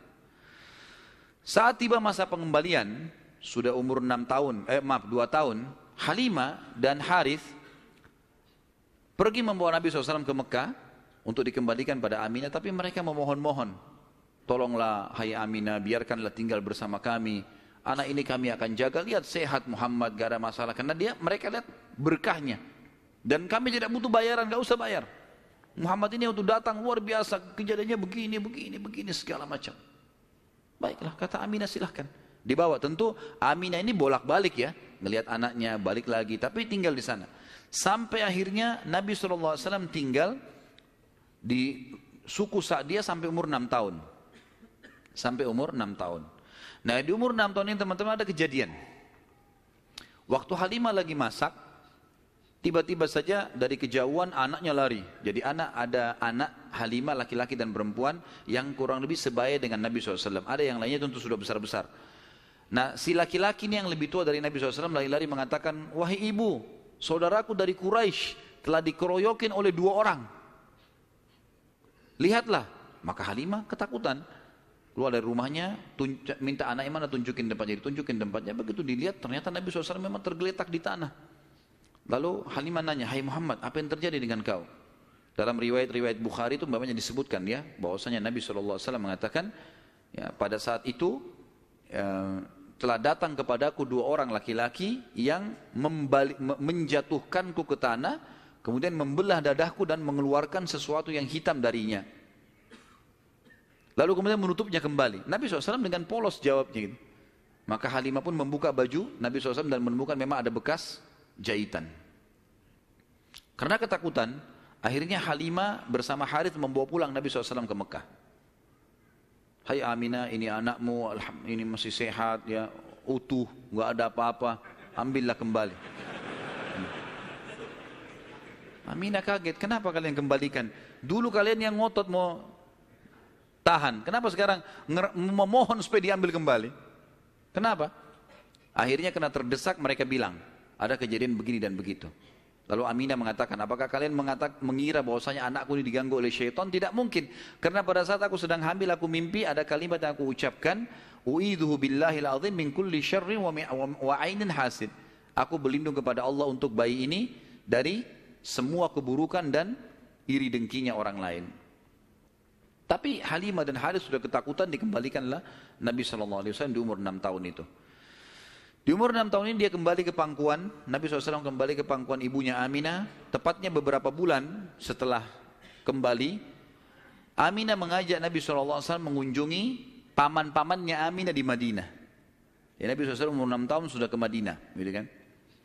Tinggal beberapa hari pada saat pulang menuju ke Mekah, tepatnya di wilayah namanya Rabwah. Rabwah sekarang masih ada wilayah itu tentunya. Mungkin kalau tidak salah sekitar 80 sampai 100 km lah dari kota Mekah, kalau saya tidak salah tentunya, ya. Itu Aminah sakit keras dan meninggal di tempat itu dan dikubur di situ. Lalu Nabi SAW dibawa pulang ke Mekah oleh pembantunya Aminah dan diserahkan kepada kakeknya Abdul Muttalib. Dan Abdul Muttalib ini memelihara Nabi SAW dari umur 6 tahun sampai 8 tahun, 2 tahun. Di sini Nabi SAW belajar banyak sekali dari Abdul Muttalib, belajar kepemimpinan. Karena Abdul Muttalib ini pemimpin pada saat itu. Nabi SAW selalu di mana kakeknya, di situ dia. Terutama di majlis di Darun Nadwah. Setiap kali duduk, selalu dilihat bagaimana dipecahin masalah. Dan Abdul Muttalib ini memiliki sebuah tempat duduk yang tidak boleh ada orang duduk situ, termasuk anak-anaknya. Paman-paman Nabi SAW semua tidak boleh duduk. Tapi Nabi SAW setiap hari kalau datang lebih dulu dari kakeknya, dia duduk di kursi situ. Umur 8 tahun. Setiap kali paman-pamannya usir, dia suruh pindahin karena dianggap anak kecil. Nabi SAW mengeluh sama kakeknya. Ini paman-paman saya larang saya. Maka Abdul Muttalib mengatakan, jangan larang anak ini. Biarkan dia duduk di sini. Yang lain tidak boleh kecuali dia. Maka kata ahli sejarah, Nabi SAW belajar banyak sekali hal, diantaranya bagaimana dia menjadi tokoh masyarakat. Baru 6-8 tahun ya. Di umur 8 tahun meninggallah Abdul Muttalib, kakek Nabi SAW. Kemudian diambil alih dan dipelihara oleh pamannya Abu Talib. Dan Abu Talib memelihara Nabi SAW dari umur 8 tahun sampai Nabi SAW mandiri. Sebenarnya tinggal serumah dengan Abu Talib sampai menikah. Sampai umur 25 tahun. Tapi Nabi SAW waktu itu mulai 8 tahun karena Abu Talib ini pamannya orang miskin. Maka beliau pun akhirnya niat ingin membantu. Abu Talib sering kali dititipkan amanah gembalaan domba oleh masyarakat Mekah. Maka Nabi SAW pun mengambil alih dan memelihara domba-domba itu. Datang ke padang pasir, digembalakan. Dan ini teman-teman sekalian perlu digarisbawahi, memang semua nabi-nabi dengan hikmah Allah memang dibuat atau di awal-awal umur mereka sebelum dinobatkan jadi nabi mengembala domba. Kata Nabi SAW, tidak ada seorang nabi pun kecuali menjadi pengembala domba sebelum masa penobatan. Sebagian ulama tentu membahas masalah domba ini karena domba-domba ini hewan-hewan yang lembut. Kalau mereka makan, mereka tidak rebutan. Nantinya mereka mengelompok di padang pasir. Dan pada saat lagi nunggu gembala, orang pengembala ini bisa bertafakur, melihat langit luas, menunggu berjam-jam. Jadi itu juga ada di antara hikmahnya. Nabi SAW ini mengembala teman-teman sekalian dari umur 8 tahun sampai umur 21 tahun. Mengembala domba. Ya. Ini umur di mana Nabi SAW pada saat itu mengembala atau menjaga gembalaan ini. Tentu di atas umur 21 tahun, baginda Nabi SAW sudah mulai terjun ke bisnis. Sudah mulai terjun ke bisnis, meninggalkan gembala domba, kemudian mulai berusaha. Di antara yang dilakukan oleh Nabi SAW adalah membeli beberapa produk di pasar Ukaz, pasar khasnya orang Mekah. Ya. Kalau yang saya pernah kumpulkan informasi, kalau tidak salah memang lokasinya di pasar Seng dulu itu. Tapi sekarang pasar Senen juga sudah dihancurin ya. Dan teman-teman yang belum pernah ke sana belum tahu, tapi yang sudah berangkat dulu tahu. Memang di situ sudah terkenal pasar dari dulu, tapi sekarang sudah diratakan jadi jalanan dan bangunan. Nabi SAW mulai di umur 21 tahun berdagang, dan di hari pertama beliau berdagang, beliau mengambil barang-barang kemudian beliau menjualnya. Ada satu orang yang datang membeli dagangan Nabi SAW, membeli dagangan Nabi SAW. Orang ini dari luar Mekah. Dia datang, ini umur Nabi sudah 21 tahun ya, sudah tinggalin gembalaan, sekarang mulai masuk bisnis. Pada saat Nabi SAW transaksi sama orang ini mengatakan, ini saya bayar cash, hai Muhammad, saya titipin barangnya. Setelah tawaf, saya akan ambil. Orang ini umroh, gitu kan. Tentu dengan cara umroh pada saat itu ya, mereka sambil menyembah berhala dan seterusnya. Ini syariat Nabi Ibrahim yang masih tertinggal. Ternyata orang ini setelah selesai umroh, dia pulang ke kampungnya, dia lupa kalau dia sudah transaksi dengan seorang masyarakat Mekah bernama Muhammad ini sallallahu alaihi wasallam. Maka orang ini pulang ke kampungnya, 3 hari kemudian baru diingat sama dia. Diingat dia transaksi. Kalau tidak salah bahkan kampungnya orang ini 3 hari dari Mekah. Jadi 3 hari pergi, dia setelah 3 hari perjalanan tiba di kampungnya, 3 hari kemudian baru ingat, sudah 6 hari. 3 hari lagi kembali ke Mekah, 9 hari.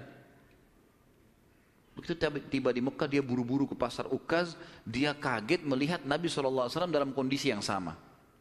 Menjaga barangnya, tidak bergerak di situ terus. Waktu itu belum ada penyumbatan jadi Nabi ya, belum ada syariat, belum ada apa-apa.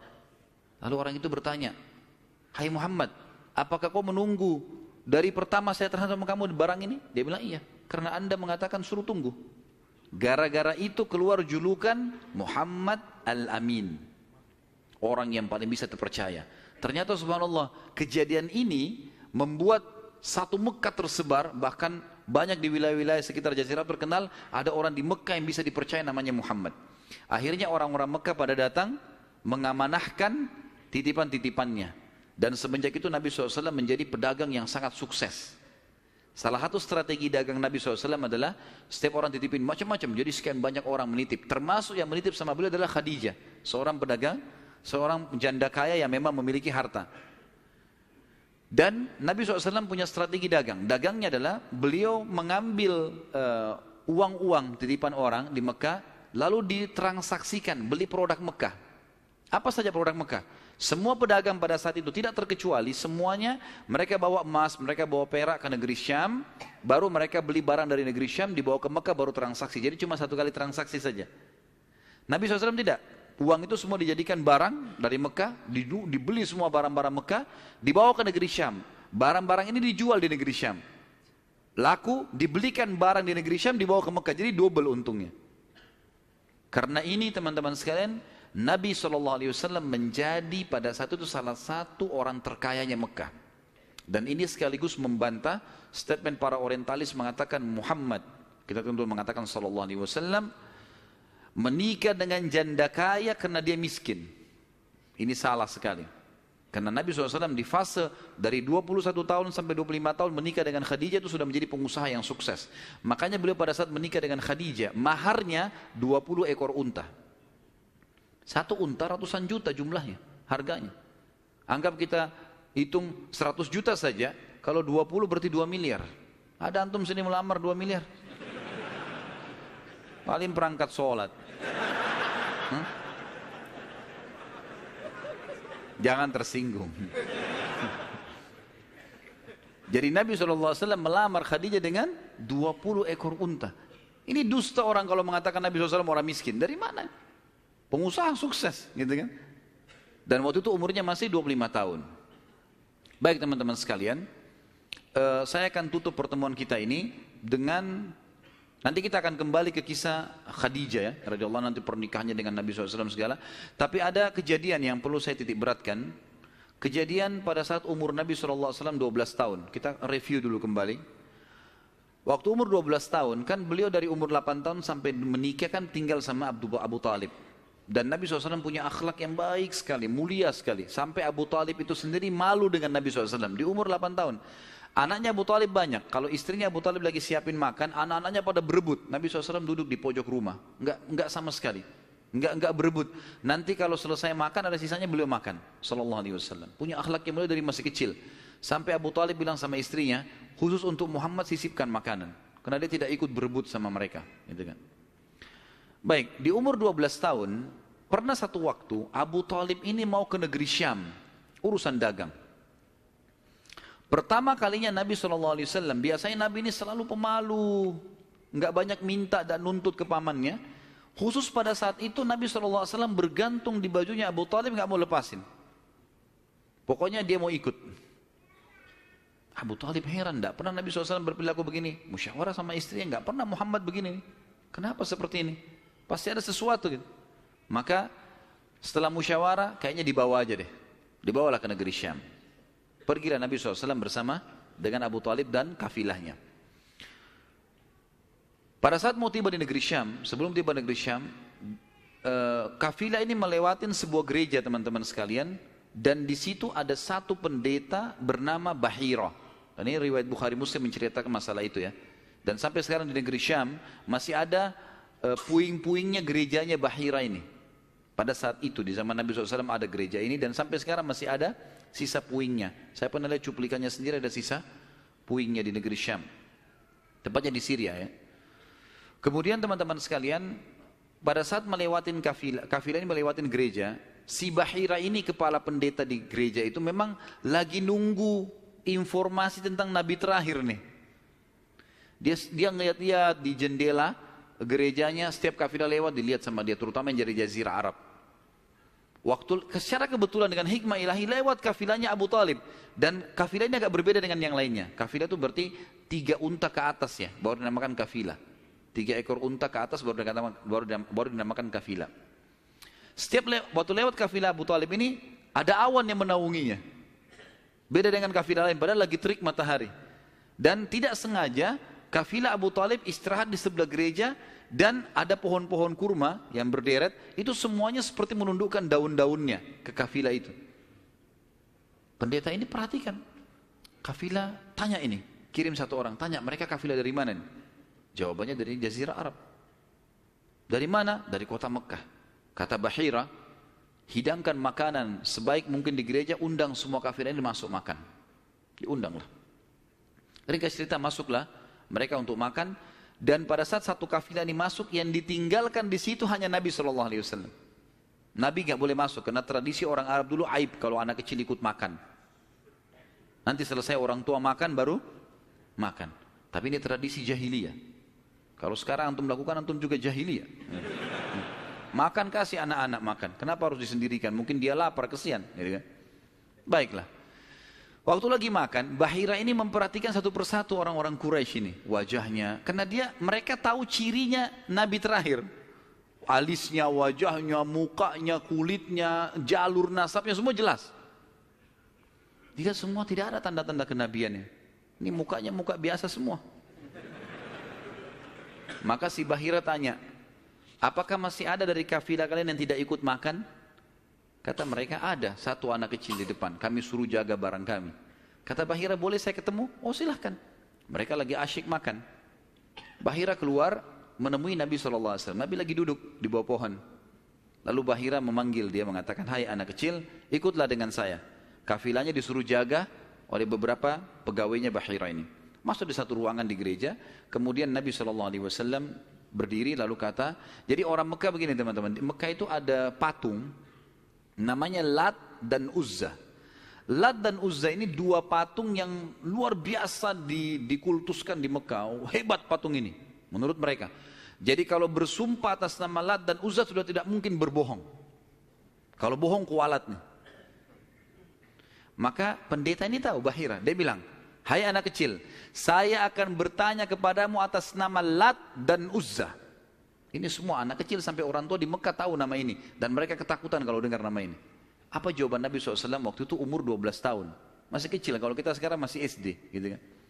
Maka beliau mengatakan, jangan engkau sebutkan 2 nama berhala itu karena aku membencinya. Aku tidak suka dengan patung itu. Penasaran Bahir.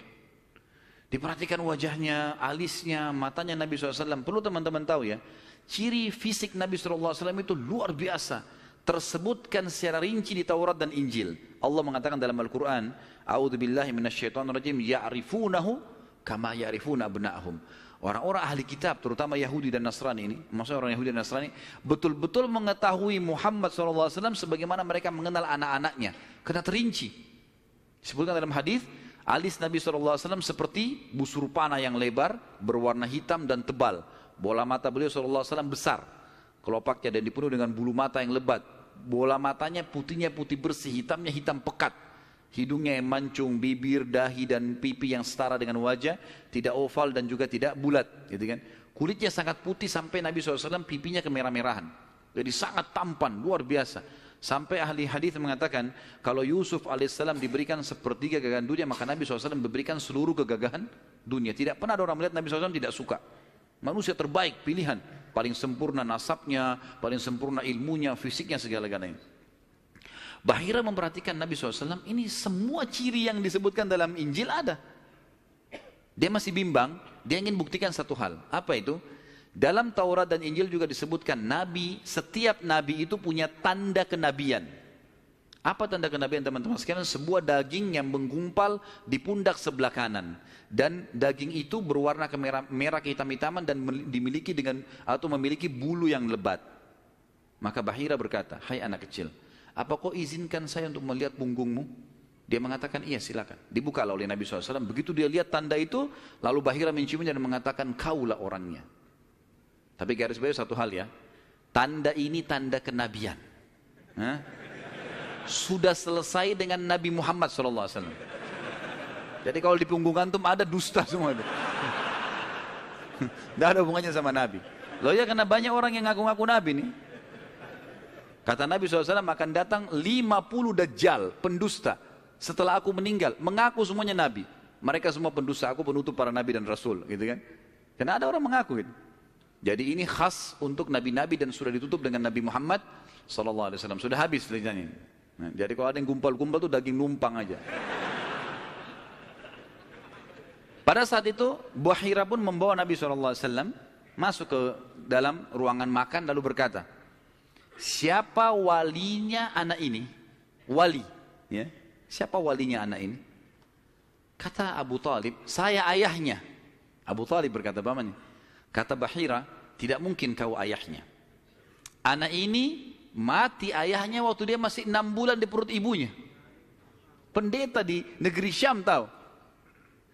Anak ini meninggal ayahnya waktu dia umur 6 bulan di perut ibunya. Dan ibunya meninggal pada saat dia umur 6 tahun.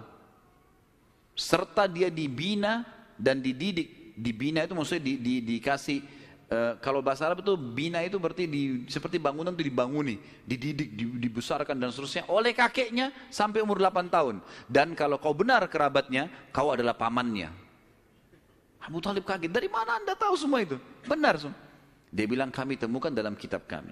Ketahuilah, keponakan kau ini adalah nabi terakhir yang sedang ditunggu oleh orang-orang. Dan kalau orang Yahudi tahu dia dari turunan Arab, maka pasti mereka akan membunuhnya sebagaimana mereka berusaha membunuh Isa alaihissalam. Kalau mereka tidak suka, mereka tolak, gitu kan? Maka jangan bawa ke negeri Syam, bawa pulang ke Mekah segera. Akhirnya dibawa pulanglah Nabi SAW ke Mekah pada saat itu. Waktu dibawa pulang ke Mekah, setelah tiba di Mekah, maka ada kejadian kecil di sini dan kita tutup dengan ini tentunya. Waktu sudah pulang ke Mekah, Abu Talib sudah mulai ketakutan karena dia sudah dengar informasi tentang ponakannya nih.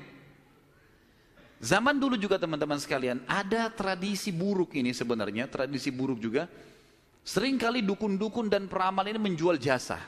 Mereka datangin negeri-negeri atau kota-kota, tawarin jasa. Datang, tancapin kemah, kemudian mereka jual jasa. Ayo siapa yang mau diramal, bayar. Gitu kan? Seperti itulah. Waktu itu, pas Abu Talib tiba di Mekah, pas peramal-peramal lagi masuk di Mekah. Maka orang-orang Mekah bawa anaknya, suruh ramal. Lihat mukanya, lihat tangannya, lihat segala macam. Pada saat itu teman-teman sekalian, Abu Talib ingin mengetes. Dia bawa Nabi SAW, dicari sama dia, mana pimpinannya dukun nih, peramal-peramal nih. Ditemukan lalu dibawalah Nabi SAW waktu masih kecil, umur 12 tahun tadi dibawa. Terus pimpinan peramal itu dalam kisah, dalam buku-buku sejarah disebutkan, memandang Nabi SAW dengan pandangan yang sangat tajam. Dan dia tidak bicara apa-apa. Dia mengatakan, tahan anak ini. Lalu dia masuk ke kemahnya. Kemungkinan dia bicara sama dukun, sama setan-setannya nih. Nah kan dukun. Ini saya nggak bisa tebak anak ini nih. Abu Thalib lihat pimpinan ini, biasanya dia kalau anak-anak Mekah datang, oh ini nasibnya begini, sudah bawa, bayar. Seperti itulah. Ini enggak. Lama dalam kemah. Abu Thalib ketakutan, dibawa Nabi SAW. Dan Abu Thalib titip pesan. Kalau dia tanya, jangan sebutin di mana anak ini. Dibawalah Nabi SAW pulang ke rumah, Abu Thalib kembali ke situ. Lama, baru dukun itu keluar. Peramal itu keluar dari kemahnya. Lalu dia teriak, mana anak tadi itu di sini? Enggak ada yang nyaut, karena Abu Thalib sudah titip pesan. Abu Thalib waktu itu termasuk anaknya Abdul Muttalib, Raja Mekah. Tapi Abu Thalib tidak dinobatkan jadi raja pada saat itu kan. Maka mereka diam. Yang kedua kali, mana anak itu di sini? Sampai 3 kali, kesimpulan terakhir, kata peramal itu, kita tentu tidak percaya peramal, tapi dia mengatakan, ya, kalau anak itu memiliki kedudukan yang sangat tinggi, dan dia akan memimpin dunia. Begitu loh bahasanya. Dengan ini teman-teman sekalian, maka orang-orang Mekah jadi lebih yakin kalau Nabi SAW ini punya kedudukan. Walaupun kita secara orang Muslim tidak percaya dengan dukun semuanya, tapi historinya begitu. Secara histori seperti itu. Allahu a'lam. Dan insya Allah nanti kedepannya kita akan bahas tentang pernikahan Nabi SAW, prosesi pernikahannya, ya, kemudian anak-anaknya, sampai ke masa fase kenabian. Allahu a'lam.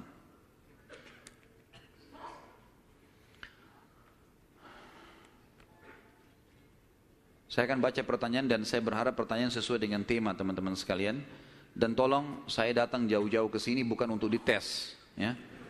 Dan nggak usah ngetes-ngetes. Nah, kalau antum sudah tahu, alhamdulillah, bawa ilmunya pulang. Nah. Jadi tanya yang tidak mengerti. Kalau sudah ngerti nggak usah tanya. Nah.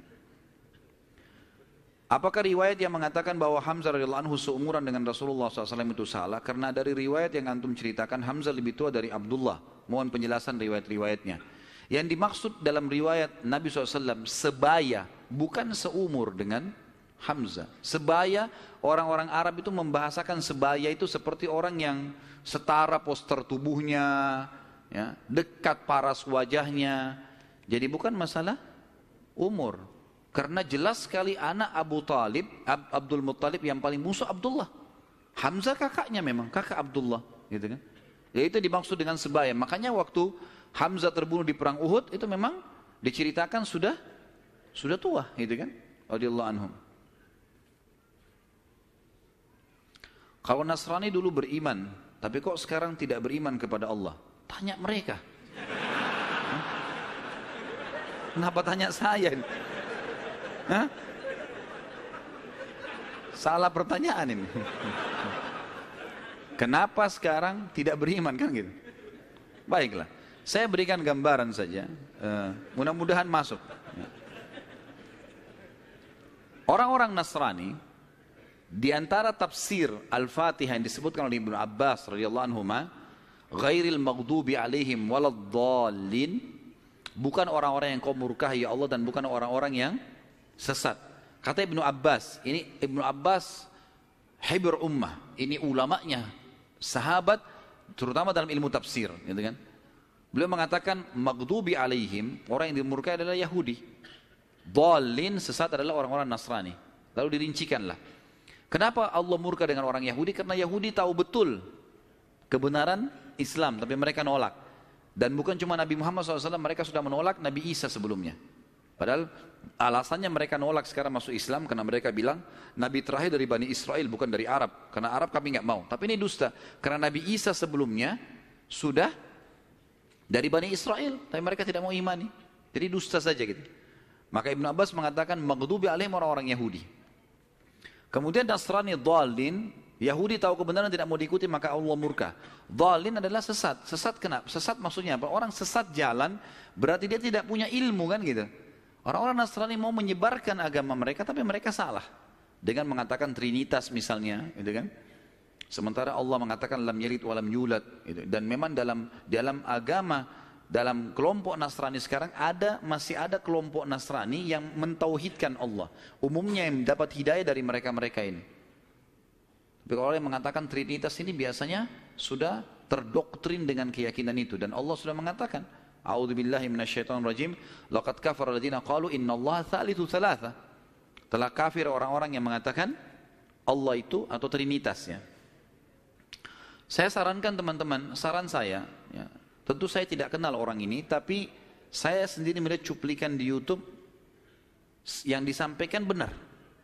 Saya tidak belum ikutin semua serialnya, tapi saya melihat orang ini, dia ahli sejarah dari Palestina dan dia coba mengangkat tentang kenapa bisa ada Nasrani yang mengatakan Trinitas dan ada yang juga masih mentauhidkan Allah.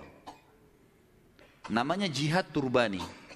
Jihad Turbani ini kalau teman-teman ketik, insya Allah sudah ada terjemahan bahasa Indonesia. Ada salah satu serialnya, dia menjelaskan tentang perpecahan Nasrani dan sebab-sebab, kemudian kapan terjadi, bahkan orang-orang yang mengatakan Trinitas membunuh orang-orang Nasrani yang bertauhid kepada Allah. Banyak hal yang dibongkar sama dia. Mungkin ini lebih banyak memberikan jawaban kepada penanya insya Allah, gitu kan? Saya sarankan begitu, dan insya Allah cuplikannya nggak lama, 15 menit, 20 menit gitu. Apakah Lat, berhala, adalah keturunan dari Abdul Manaf? Tidak pernah ada riwayat masalah itu. Allahu a'lam. Tanya sesuatu yang ada isinya, gitu. Karena kalau Lat, nama patung, kalau mau ditanya keturunan Abdul Manaf, tidak ada sesuatu yang kita bisa ambil. Artinya, tidak perlulah dia keturunan Abdul Manaf atau bukan, nggak penting buat kita gitu ya. Apakah Najasyi di zaman Abraha sama dengan Najasyi yang di zaman Nabi SAW yang menerima beberapa sahabat di Habasyah? Tentu saja bukan. Tentu saja bukan. Yang lebih kuat pendapat mengatakan karena Najasyi kan istilah, saya sudah bilang tadi, istilah raja seperti Kaisar, seperti Kisra, gitu kan, seperti Tubba. Jadi di bawah si siapa namanya Najasyi ini, itu nama induknya, nanti ada nama-nama orang lagi. Yang lebih kuat yang saya temukan dalam buku-buku sejarah bukan yang hidup di zaman Nabi SAW, karena ini jauh di zaman Abraha, ya, masih jauh sebelum Nabi SAW lahir malah. Allahu a'lam. Ya.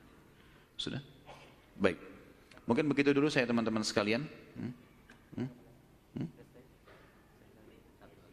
Sesuai tema nggak?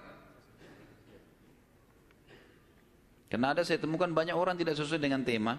Ada juga orang yang sengaja ngetes. Lempar pertanyaan, sengaja ngetes, terulang-ulang. Dan sekarang itu yang banyak dipelintir-pelintir di YouTube tuh. Diambil lagi tanya jawab, dipelintir lagi, dibuat masalah lagi. Untuk apa ini semua? Kalau ada teman-teman yang hadir di sini, saya nasihati bertakwa kepada Allah. Hadir majelis ilmu, niat untuk ilmu. Sudah fahamnya, sudah amalkan. Semua ada pertanggungjawaban di hadapan Allah SWT. Dan saya manusia biasa. Saya bisa salah kan gitu. Tapi kesalahan saya untuk dinasihati, bukan untuk dijadikan masalah. Karena semua orang salah kan. Sahabat saja punya pendapat dua kadang-kadang. Imam Syafi'i pernah punya pendapat lama dan pendapat baru. Bukan sesuatu yang manusia bisa salah gitu kan. Imam Abu Hanifah, Imam Ahmad, 4 imam mazhab ini mereka punya pendapat lama dan pendapat baru. Kadang-kadang diperbaiki dengan pendapat yang baru karena dulu pernah keliru. Wajar saja. Kadang-kadang kita salah mengucapin sesuatu. Mungkin kesalahan kedangkalan ilmu atau mungkin kesalahan menyebutkan. Maka ini harus lebih hati-hati teman-teman sekalian. Bagaimana menanggapi tuduhan non-muslim mengenai kematian Rasulullah SAW yang katanya beliau meninggal karena diracuni oleh wanita Yahudi sewaktu di Khaybar. Semoga anak ustadz yang sedang sakit diberi kesembuhan. Jazakallah khair. Amin insyaAllah. Tentu kalau saya pribadi, saya bukan menemukan itu pendapat Nasrani. Itu pendapat sebagian ahli sejarah muslim. Karena memang Nabi SAW, nanti akan kita bahas di fase Khaybar, peperangan Khaybar, beliau sempat dihidangkan memang makanan racun. Dan ada satu sahabat yang memakan makanan yang sama racunnya, itu lumpuh. Sahabat itu. Dan meninggal beberapa waktu setelah lumpuh, karena ganasnya racun itu. Maka sebagian ahli sejarah muslim mengatakan, Nabi SAW berkumpul pada beliau berkumpul pada dua hal. Kemuliaan pada saat meninggal dalam keadaan Nabi dan meninggal pada saat mati syahid. Ini ijtihadnya sebagian ulama. Tapi kita tidak ambil pendapat orang-orang Nasrani, ini pendapat memang sejarawan muslim. Allahu a'lam. Baik, sampai sini insya Allah bahasan kita. Dan kita akan lanjutkan nanti dengan izin Allah, kalau Allah masih panjangkan umur dan berkahi, bulan depan insya Allah masalah menikahnya Nabi SAW dengan Khadijah, keturunannya, kemudian beberapa hal yang berhubungan dengan itu. Kemudian kita masuk insya Allah ke masalah fase penobatan kenabian, insya Allah, biidznillah. Mungkin begitu, semoga apa yang kita bahas pada hari ini bermanfaat buat kita semua. Dan semoga semua dosa yang pernah kita lakukan dimaafkan oleh Sang Pencipta Allah dan diganti menjadi pahala dengan kemahamurahannya. Dan semoga semua amal yang pernah kita kerjakan diterima olehnya. Semua sisa umur kita ke depan diberkahi, baik di keluarga, di harta, di keturunan. Kemudian juga puncaknya kita masuk surga tanpa hisab. Dan kita selalu mendoakan saudara kita di Palestina, di Syria, di Yaman, di Irak, di Myanmar, di Ahsa, dimanapun mereka berada sedang tertindas. Semoga Allah ikhlaskan niat mereka, terima para syuhada mereka, muliakan Islam di tangan mereka dan tangan kita semua. Dan semoga Allah dengan kemahamurahannya menyatukan kita semua di surga firdausnya tanpa hisab. Kalau ada benar dari Allah, kalau ada salah dari saya mohon dimaafkan. Sebelum kafaratul majlis, saya mengajak teman-teman sekalian untuk kembali ke web resmi di www.khalidbasalamah.com. Dan saya ingatkan, kalau ada teman-teman yang ingin menyebarkan ceramah, maka saya sarankan tidak ada komersial. Jangan dikomersialkan, gitu kan. Kalau dikomersialkan akhirnya nanti antum memaksakan diri untuk memberikan judul yang menggelitik lah dan seterusnya. Dan ini akhirnya menjadi sumber fitnah yang menjadi kemana-mana gitu. Jadi ada satu orang bahkan sempat memasukkan email ke tim kami lalu mengatakan, kenapa Ustadz sekarang menahan ceramah-ceramah ini? Apakah Ustadz lebih mendahulukan dunia daripada akhirat? Gara-gara dianya mengomersialkan ceramah ini. Kemudian kami tahan komersial itu, tidak boleh lagi dikomersialkan. Kalau tim kami yang mengomersialkan itu hak, karena kita yang shooting, kita yang segala itu hak umum saja, tidak ada pelanggaran agama. Tapi teman-teman ini mengomersialkan, lalu kemudian dia bersangka buruk, mengatakan saya sudah mengupload sekian ratus ceramah, lalu ada si fulan sekian ratus ceramah, sekian bulan, kenapa harus ditahan? Kami nggak tahan, asal tidak dikomersialkan. Tapi komersial melanggar akad, kan gitu. Jadi tidak boleh sama sekali teman-teman sekalian. Cukup dengarkan, sebarkan sebagai hal yang bermanfaat. Kemudian juga insya Allah besok subuh biidznillah kita akan bahas buku, bedah buku judulnya Akibat Makanan Haram. Dan teman-teman bisa temukan bukunya insya Allah dengan panitia masjid. Itu buku kecil dan insya Allah kita akan bahas secara terinci. Mudah-mudahan Allah mudahkan, insya Allah kita selesaikan juga. Dan temanya sudah diangkat sebenarnya di YouTube. Kemarin tablik akbar di Makassar sekitar 2 jam lebih. Tapi besok mungkin karena waktu kita kepepet, saya akan masuk ke poin-poin intinya. Allahu a'lam. Subhanakallahumma wa bihamdika asyhadu an la ilaha illallah astaghfirullah wa atubu ilaih. Wassalamualaikum warahmatullahi wabarakatuh.